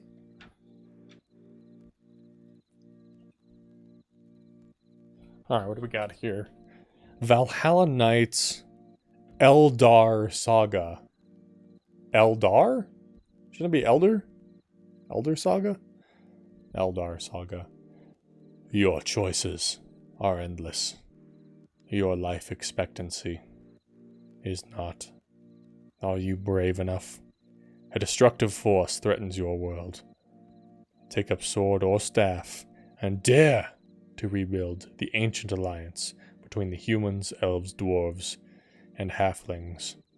We have a lot of different words in this universe for short people. Only with the combined strengths of the greatest warriors can you restore peace to the land of Eldar. Eldar Saga. Eldar. Okay, so here's a game I was curious about. This is one of the features they mentioned way back on the feature page. It was in good company. It stood alongside Resident Evil and Shantae as one of the big featured games. Apparently, it's a Grand Theft what? Cop the Recruit out GTA's GTA. Yeah, I doubt that. By bringing console-style graphics to a portable open-world thriller. So is this a 3DS game? In our Grand Theft Auto Chinatown Wars debut interview, Rockstar Games Vice President Dan Houser explained that due to the technical limitations of the Nintendo DS, Rockstar couldn't render a fully 3D city that could be fluid and heavily populated. So we didn't even attempt to think about that. For the last 2 years, Nordine Aboud, and his 40-man team at Ubisoft have been thinking about exactly that. And somehow they've pulled it off. Cop the Recruit offers a 6-square-mile chunk of New York, rendered in full 3D at 60 frames per second, packed with high-resolution textures, recognizable landmarks, and swarms of pedestrians. It's a stunning achievement on the platform that once, or for a platform that once struggled with simple ports of N64 games. It out GTA's GTA because you play as a cop. Good cop, bad cop. Good cop, bad cop. Oh, man. Chat. Everyone in chat. There's only 3 of you here. But listen. If you're a good cop, go ahead and put a 1 in chat. If you're a bad cob, go ahead and put a 2 in chat. 1 for cop, 2 for cob. Anyway, another game I've never heard of. A 3D cop game on the 3DS. I can't imagine why this game didn't take off. Is it because it looks like Smuggler's Run from the early days of the PlayStation 2? Is that why? Could that be why? Is it because this game looks like looks like it predates the Sega Saturn? Is that why? Is that why this game didn't sell very good? Dan can use traffic cameras to keep an eye on perps and borrow patrol cars to hunt them down. It takes a thief. The titular recruit is Dan Miles, an adrenaline junkie street racer and small-time criminal who ran afoul of the law. But his arresting officer suggested that instead of doing time, he joined COP, the Criminal Overturn Program. Oh my god. Okay, this actually sounds... It sounds like it could be funny. It sounds like it's a hokey, family-friendized Sleeping Dogs. It's kind of what it's starting to sound like. I mean, look at him. We got a 2. Alan is a confirmed bad cob. Davy Boy is a good bad cop cob. I understand. God damn, this game is ugly. Okay, let me zoom back in here. I just want to show you guys some of this art. Now, the sort of stills or whatever are fine, but it's all these over-the-shoulder shots that just look very rudiment. They look like GoldenEye almost. I know the DS wasn't a super strong system, but goodness. It's not a crime thriller until someone drives through a plate glass window, and you could take that to the bank. Alright, let's read about this game a little bit, shall we? We'll get to this Grand Theft game design. We'll get to that, but this one intrigues me too. Life a quarter mile at a time. I wonder where they got that. Consequences aren't the only things that Aboud eliminated in the name of fun. We asked ourselves, what things do we usually find boring about open world games? Once we put together our list, we made sure that COP didn't make those same mistakes. Free of lengthy event scenes, slow-paced subplots, and meaningless wandering. COP the Recruit is an intense experience that zips from one mission to the next. So what you're telling me is it's not open world, and it's actually quite linear. That's what you've just told me. And that it's not cinematic at all. You've also told me that. Players are free to explore all they want, and there are plenty of side quests to engage in, collectibles to find, and achievements to earn, but your next goal is always clear and never more than a short drive away. We had to find a way to tell a compelling story using such a small screen, while taking into account that the player sometimes has a limited amount of time to play. So his team made missions shorter than in other games of its kind, and made them easier to get in and out of. To start an on-foot mission, you don't even have to park and exit your vehicle.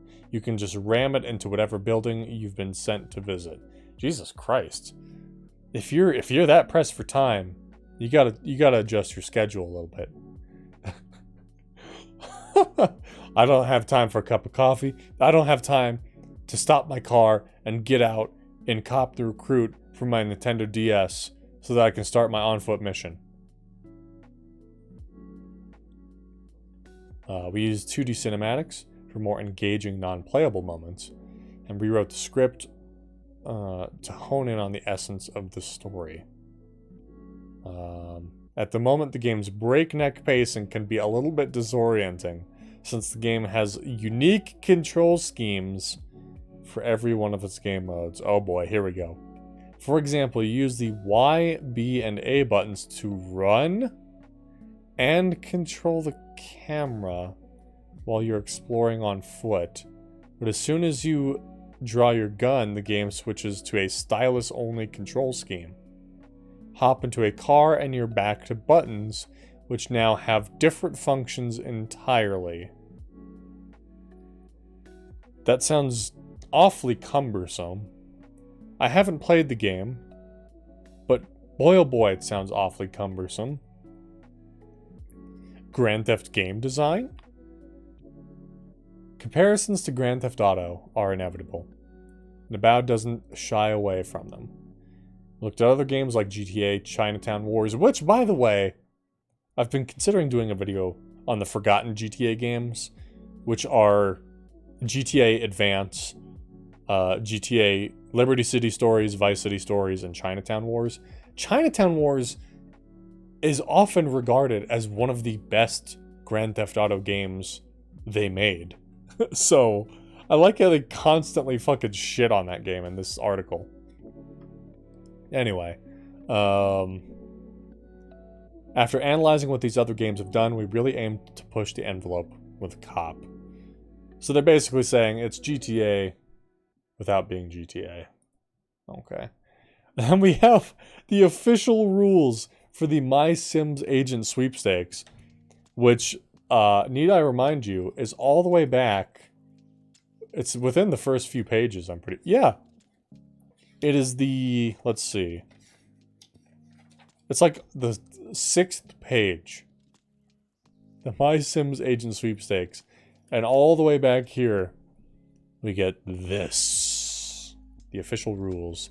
For those of you seeking to enter that contest, go ahead, watch the VOD, pause the video, feel free to read through that.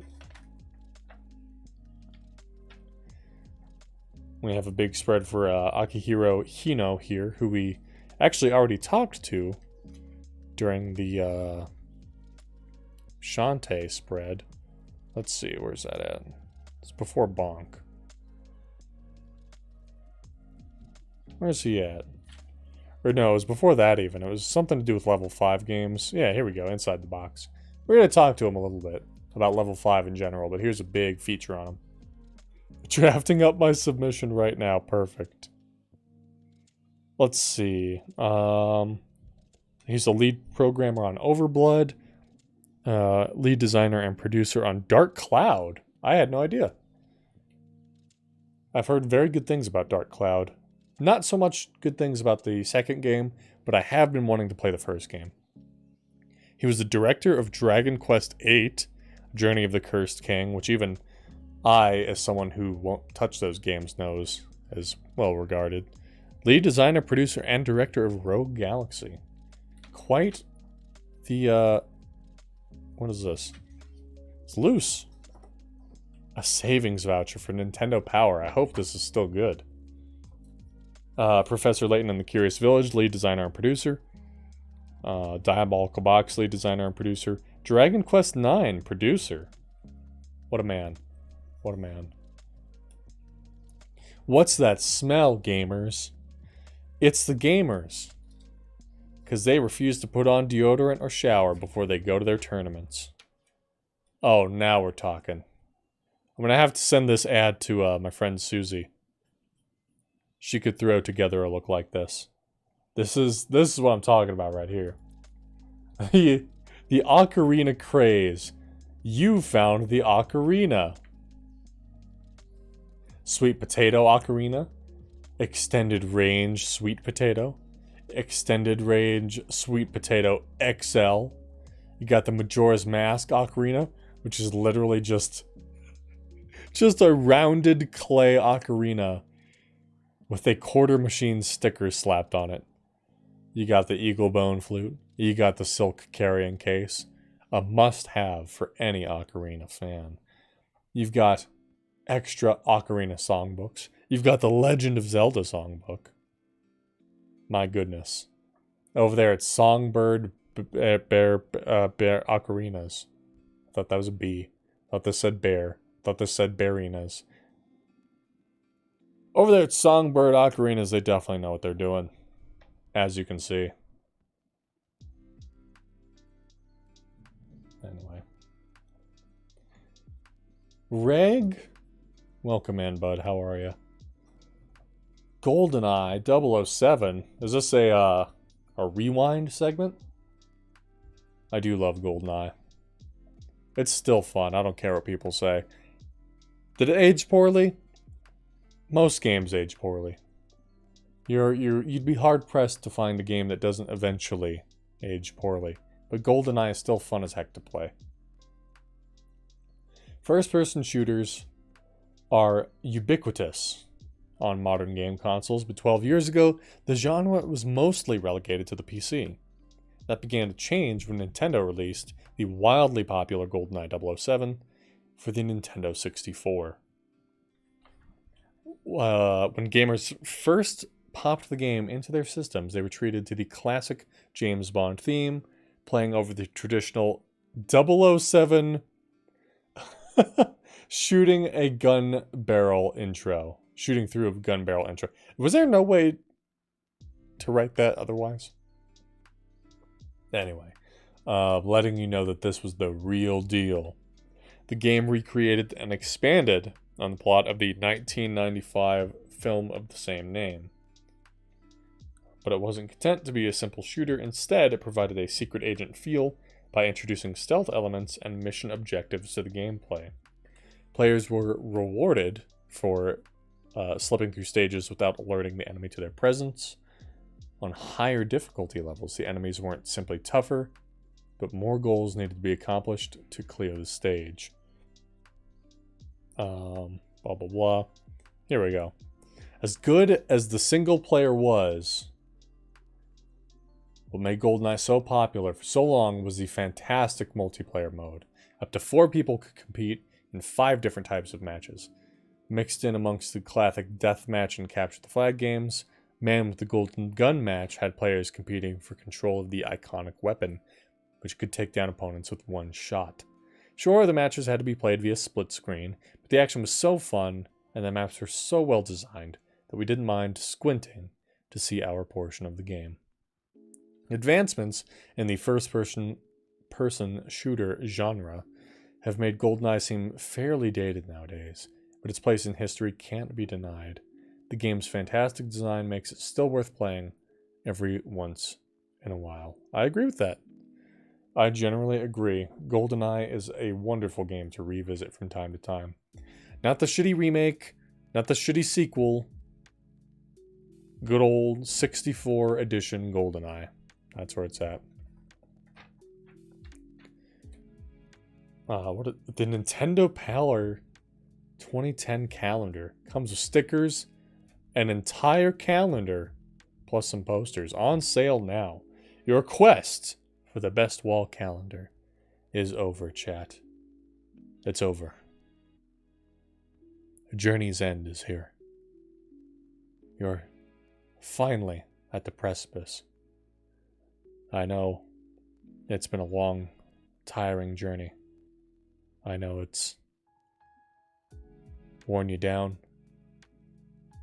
It's been challenging, but you can rest now.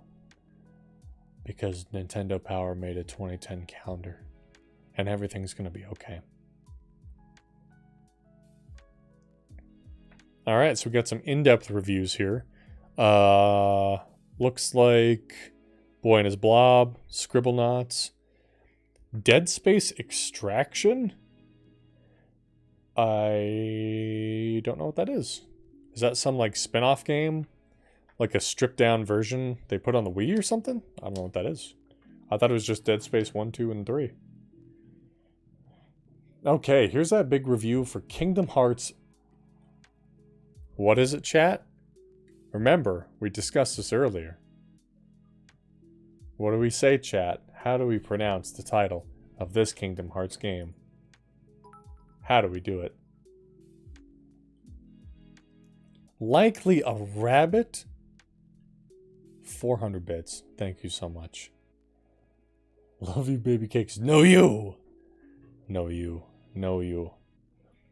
358 2 days. That is incorrect. That is incorrect, David. Kingdom Hearts, 179 days. Mathematically correct, I suppose. Technically also correct, yes. Alan's got it. Alan's got it, everybody. See, even they comment on it. Obnoxious title aside, Kingdom Hearts 358 Days Over 2 is a fantastic addition to this venerable franchise. It retains the core elements of its console brethren, combat-intensive 3D gameplay, and ambitious narrative. Are we suggesting that the Kingdom Hearts games have ambitious narratives? Convoluted? Incomplete? Yes. Ambitious? I don't know. Lots of Disney magic, while introducing thoughtful tweaks that help the game stand on its own. Let's see what else I have to say. Though its overall scope is massive, the adventure is divided into days, and at the start of each one, you're assigned a mission. These range from performing reconnaissance to hunting certain types of Heartless. And they break the quest into bite-sized chunks, ideal for portable gaming. As always, your travels take you to worlds from an assortment of classic Disney films, from Aladdin to The Nightmare Before Christmas.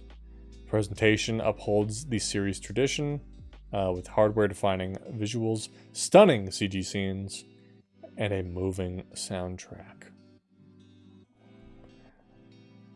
And I could go on, but you Kingdom Hearts fans probably don't need me to. What else we got on here? Ju-on the Grudge? Hang on. Hang on.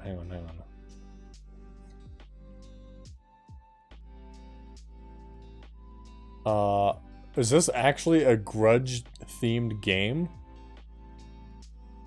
It is. They only rated it a 6, though. It's for the Wii. Gets its atmosphere very right. There's never been a game that better captured the feelings of dread and uncertainty that the characters in Ghost movies must be feeling.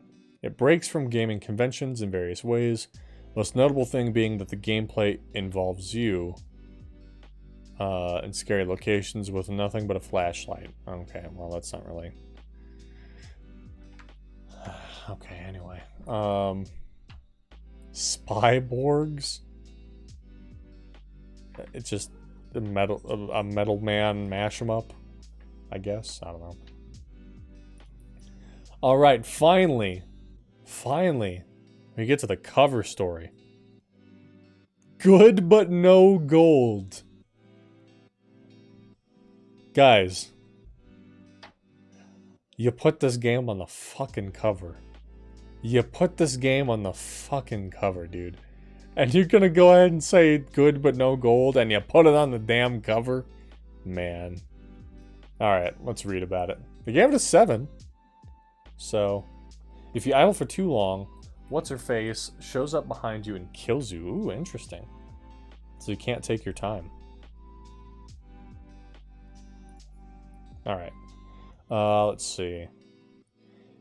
When Mario and Sonic at the Olympic Games released in 2007, the idea of gaming's top 2 icons was sharing the same box art was enough to set our fanboy pulses racing. The fact that the game was pretty good was just a nice bonus.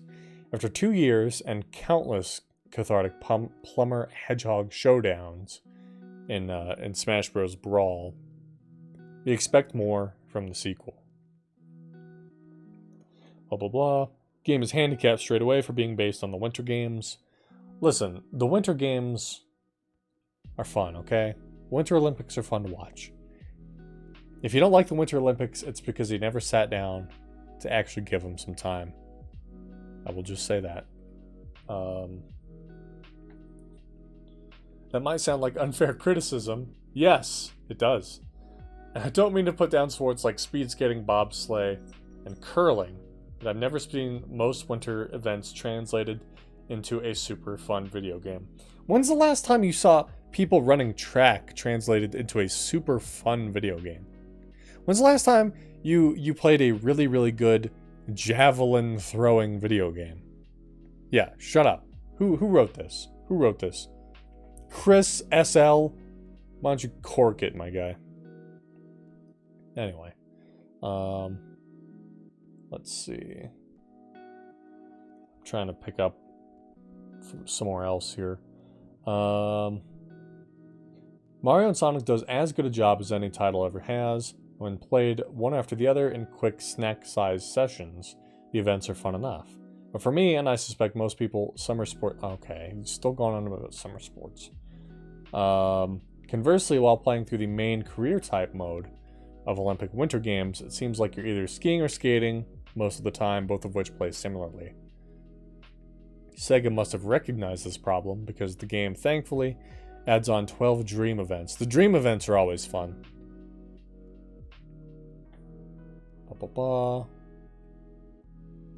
Mario Galaxy theme stage, Mario Kart tie-ins. Like the first Mario and Sonic, Winter Games focuses almost entirely on motion controls, which is both a good and a bad thing. Story of the Wii's life cycle. More control scheme stuff. The game includes a healthy number of playable characters and extras, which range from boring, a library of Olympic Games trivia. That's not boring, that's interesting. To mildly interesting, a music player. Well, that's boring. To cool, Nintendo Wi-Fi connection. Oh, hit my camera. Wi-Fi connection event rankings. To super cool, shops that let you track or trick out your equipment and your Mii. The best goodies are costumes for your Mii. Despite my gripes, Mario and Sonic at the Winter Olympic Games is a solid title. I'm still waiting for the series to live up to the full potential of blah blah blah. I have no taste. Sincerely, Chris L. Okay, anyway. The Beatles rock band. Finally, a rock band for the most overrated band in human history. Mini Ninjas. It's a guilty feeling to pick apart a game such as Mini Ninjas. Is this Chris SL again? Oh, it's Chris SH. The Chris's have very bad takes in this magazine. I'm always afraid to say that out loud. I'm not. I think the Beatles fucking suck. I think the Beatles are extremely overrated. Extremely. Okay, that's not fair. I don't think they suck. But I don't think their music is as transcendent as people think it is. It's like... Let me put it this way. If the Beatles... Say you transplanted the Beatles from their time to our time, right? They didn't exist back in the... Whenever they existed. 60s, 70s? I don't know. And they started now. Made all the same music. Their shit would be elevator music. And in coffee shops. And that's probably it. Yeah, Michael Jackson was massively influential on music. The Beatles just made like pop style rock music. I don't know. Anyway, what does this Chris have to say about Mini Ninjas? The story plays blah blah blah. Solid premise undone by boring game mechanics, especially during combat. Okay, I just realized I'm not actually that invested. What I am invested in is hearing what they have to say about my beloved Scribblenauts, which they've given a 9. Thank goodness. Scribblenauts is, in a word, amazing. Alright, that's it. I don't need to read anything else. I've played the games. I know how good they are. Let's move on. Alright, oh my god. I forgot about that movie. I didn't know it had a game tie-in. Planet 50... I never even saw Planet 51. Wow. Explore the world of the hit movie, Planet 51. Test your driving skills as you try to outrun the Planet 51 army and help Chuck find his spaceship. Is that all it is? It's a racing game? It's kind of lame. For 4 different consoles, you just made a racing game?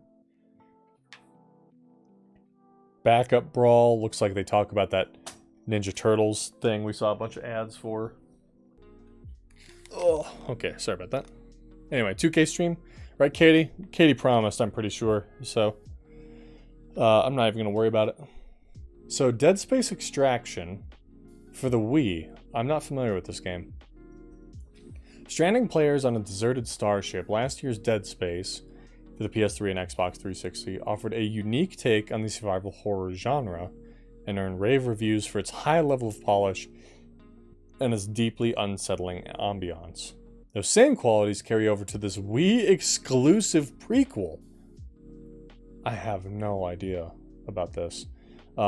Despite the switch to a guided experience, EA's term for a light gun shooter, Dead Space Extraction isn't some half-hearted spin-off. A lot of care has obviously gone into crafting a top-notch presentation. And a happy side effect of keeping the action on rails is that it allows the developers to frame each moment for maximum tension. That's true. I've been arguing for at least a little while now that some linear games are needed. Linearity in games is not a bad thing. Not every game needs to be open world. Linearity allows for much more catered and tightly crafted experiences. Does it work for every IP? Does it work for every type of gameplay? No, of course not. But some linearity, or linear games in general, are a good thing. I don't know why everyone hates them so much.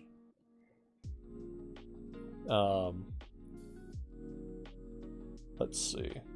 The result is incredibly immersive. And these folks aren't afraid to push the envelope when it comes to creeping you out. Extraction may also be the first light gun game to make you legitimately care about its story. You play as a number of different protagonists throughout. That probably means your protagonists die as you go on. And their varying perspectives lead to some surprising twists. Moreover, the game employs impressively emotive facial animations and superb voice work to invest you in the fate of the characters. After all, horror is always more effective when you give a darn about those in peril. Fans of the original game will love how the stories tie together, but Extraction's narrative definitely stands on its own, and should prove compelling regardless of your prior exposure to the franchise. So it has the shooting. Pretty darn satisfying. That's 2 darns. That's 2 darns in one article. That's a lot of darns.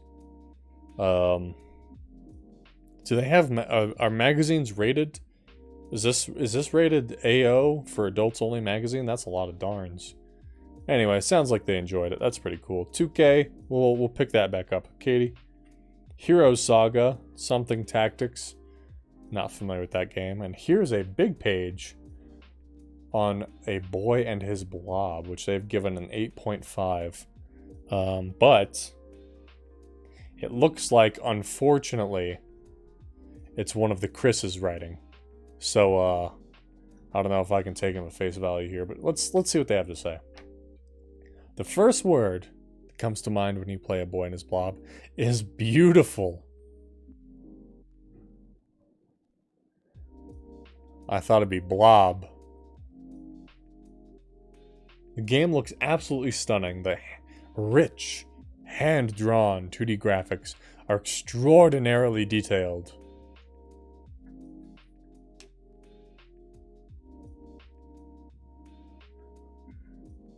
Extraordinarily detailed. And the character animation is second to none. Backgrounds are vibrant, multi-layered, and full of visual flourishes. Colorful butterflies hover in fields of lush vegetation. Stone walls seem to be built from individually crafted stones. Oh, give me a break. So they drew each stone on a wall. You know how many video games have... Look, is this what they're talking about? How you can see different stones on a wall? That's not... Alright. I thought it'd be boy. Let's see. Whimsical, Wonka-esque.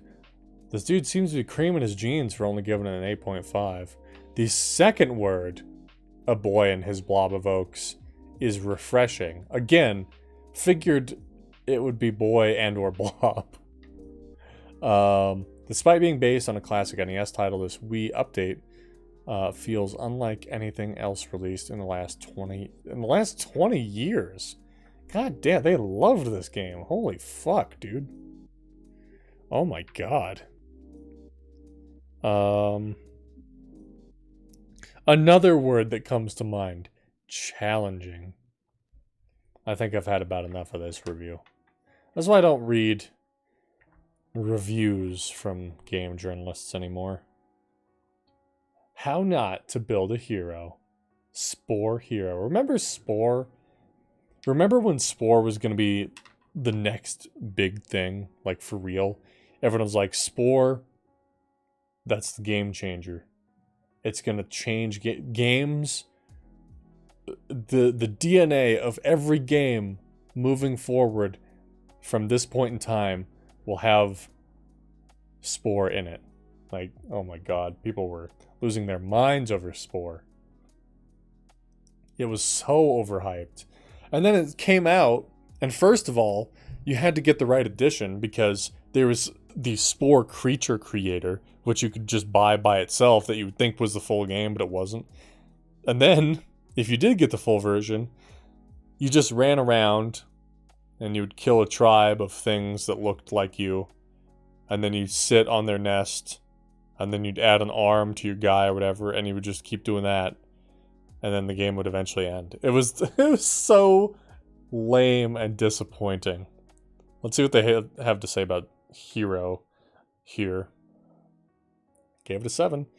Though the original Spore seems to be too complicated for any non-PC platform, a long-promised spin-off of the ambitious title has come to Wii in the form of Spore Hero, with some charm intact.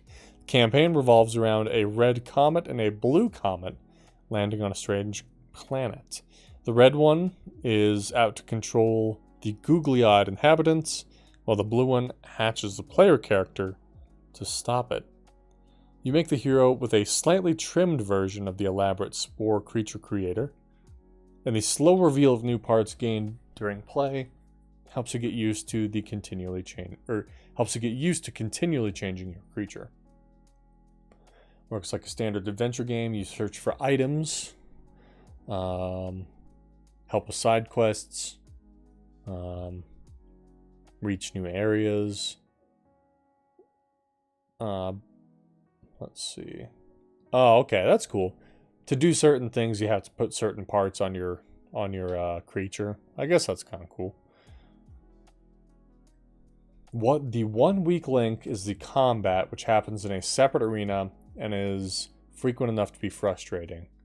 Using a Wii remote nunchuck, you often flail around imprecisely to do attacks, and timing your defensive moves is very tricky due to the simple nature of the fighting.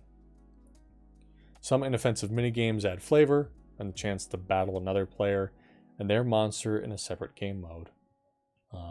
Sporepedia should keep you coming back. The game may be too easy for some. The spin-off, mostly unscathed. Yeah, okay, whatever. A Witch's Tale. A 4? Are you telling... Where's that ad? Where's the Witch's Tale ad? Are you telling me... Where's that Witch's Tale ad? It's in here somewhere. Where is it? Where is that ad? Where are you? I know you're here somewhere. Yeah, there it is. Are you telling me... Are you telling me you only gave this a 4 out of 10? She's a witch. Come on. 4 out of 10? Come on. Originally intended as an action RPG, A Witch's Tale was converted into a standard RPG late in development. With disastrous consequences, the game's large areas now feel pointless and empty, and the random encounters, while relatively infrequent, are simply awful. The Witch's Tale uses a copy of the bog standard Dragon Quest battle system, but every fight takes 10 times as long due to painfully slow pacing and enemies that have ridiculous amounts of hit points. Damn, that is legitimately disappointing. Gamefly ad? Gamefly still going these days. Naruto game? Naruto game still going these days. Here's some more discussion on Mario and Sonic at the Winter Olympic Games. This writer gave it an 8. They didn't hate it quite as much. Guitar Hero 5, Spore Hero Arena. Is this the 3DS reviews? What is this? Oh yeah, or not the 3DS, the DS. Yeah, so this is the version for DS, which I guess did better than its Wii counterpart.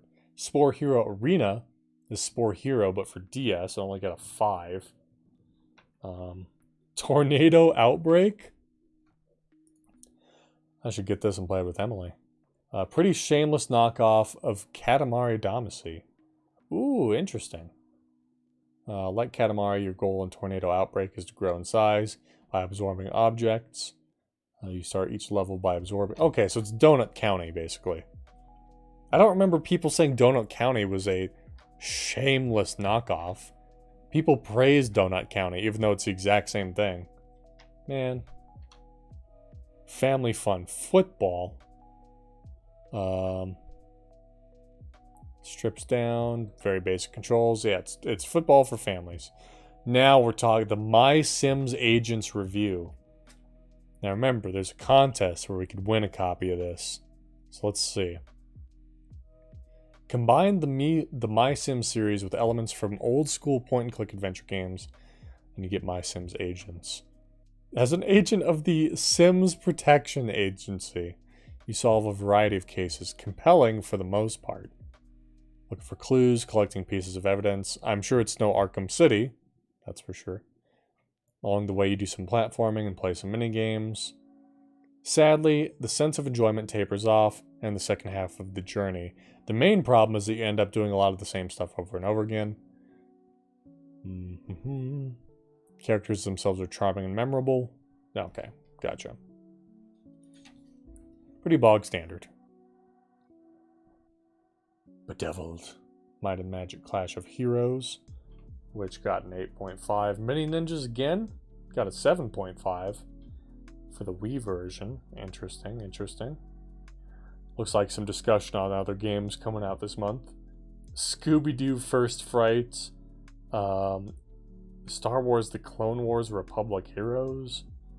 Cars Race-O-Rama? I don't know, man. We got an ad for the magazine that you're currently reading.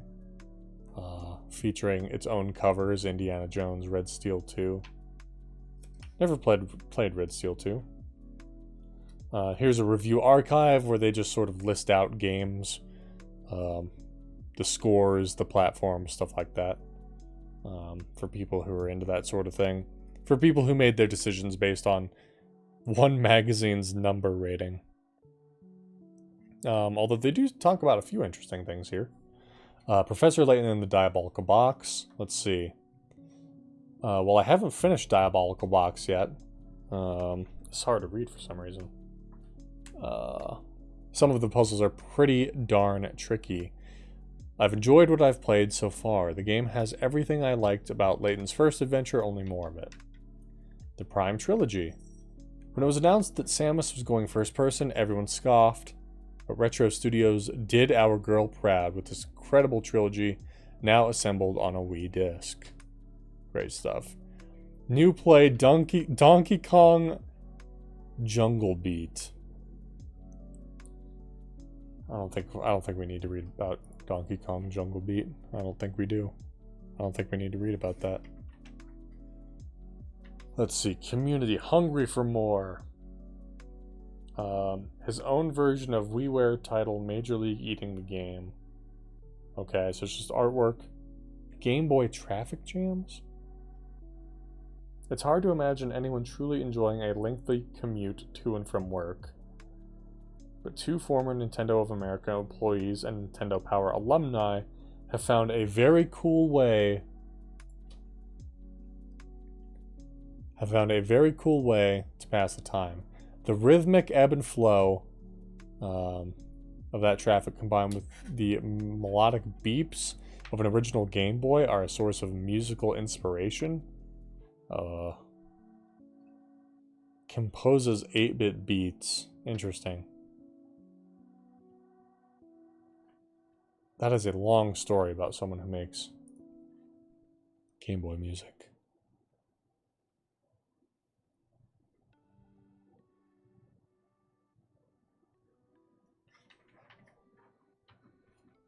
What do we got going next month? Next issue will offer a fresh look at new Super Mario Bros. Wii, the plumber's first 2D console platform since the SNES. Wow, has it been 18 years already?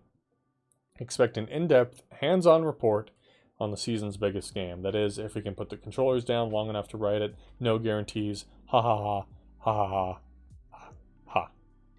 Ha. Plus, we'll celebrate the first 5 years of the world-conquering Nintendo DS. Primp those stashes. We'll see you in 30. Looks like we got an ad for that Spyborgs game we saw a preview of earlier. And that is it for this issue, everybody. Little Naruto ad on the back. But that was Nintendo Power 247. Quite a lot in there. A lot of strange reviews, a lot of games I'd never heard of, but that's what you're dealing with. Not a lot of content from the main series of Nintendo, right?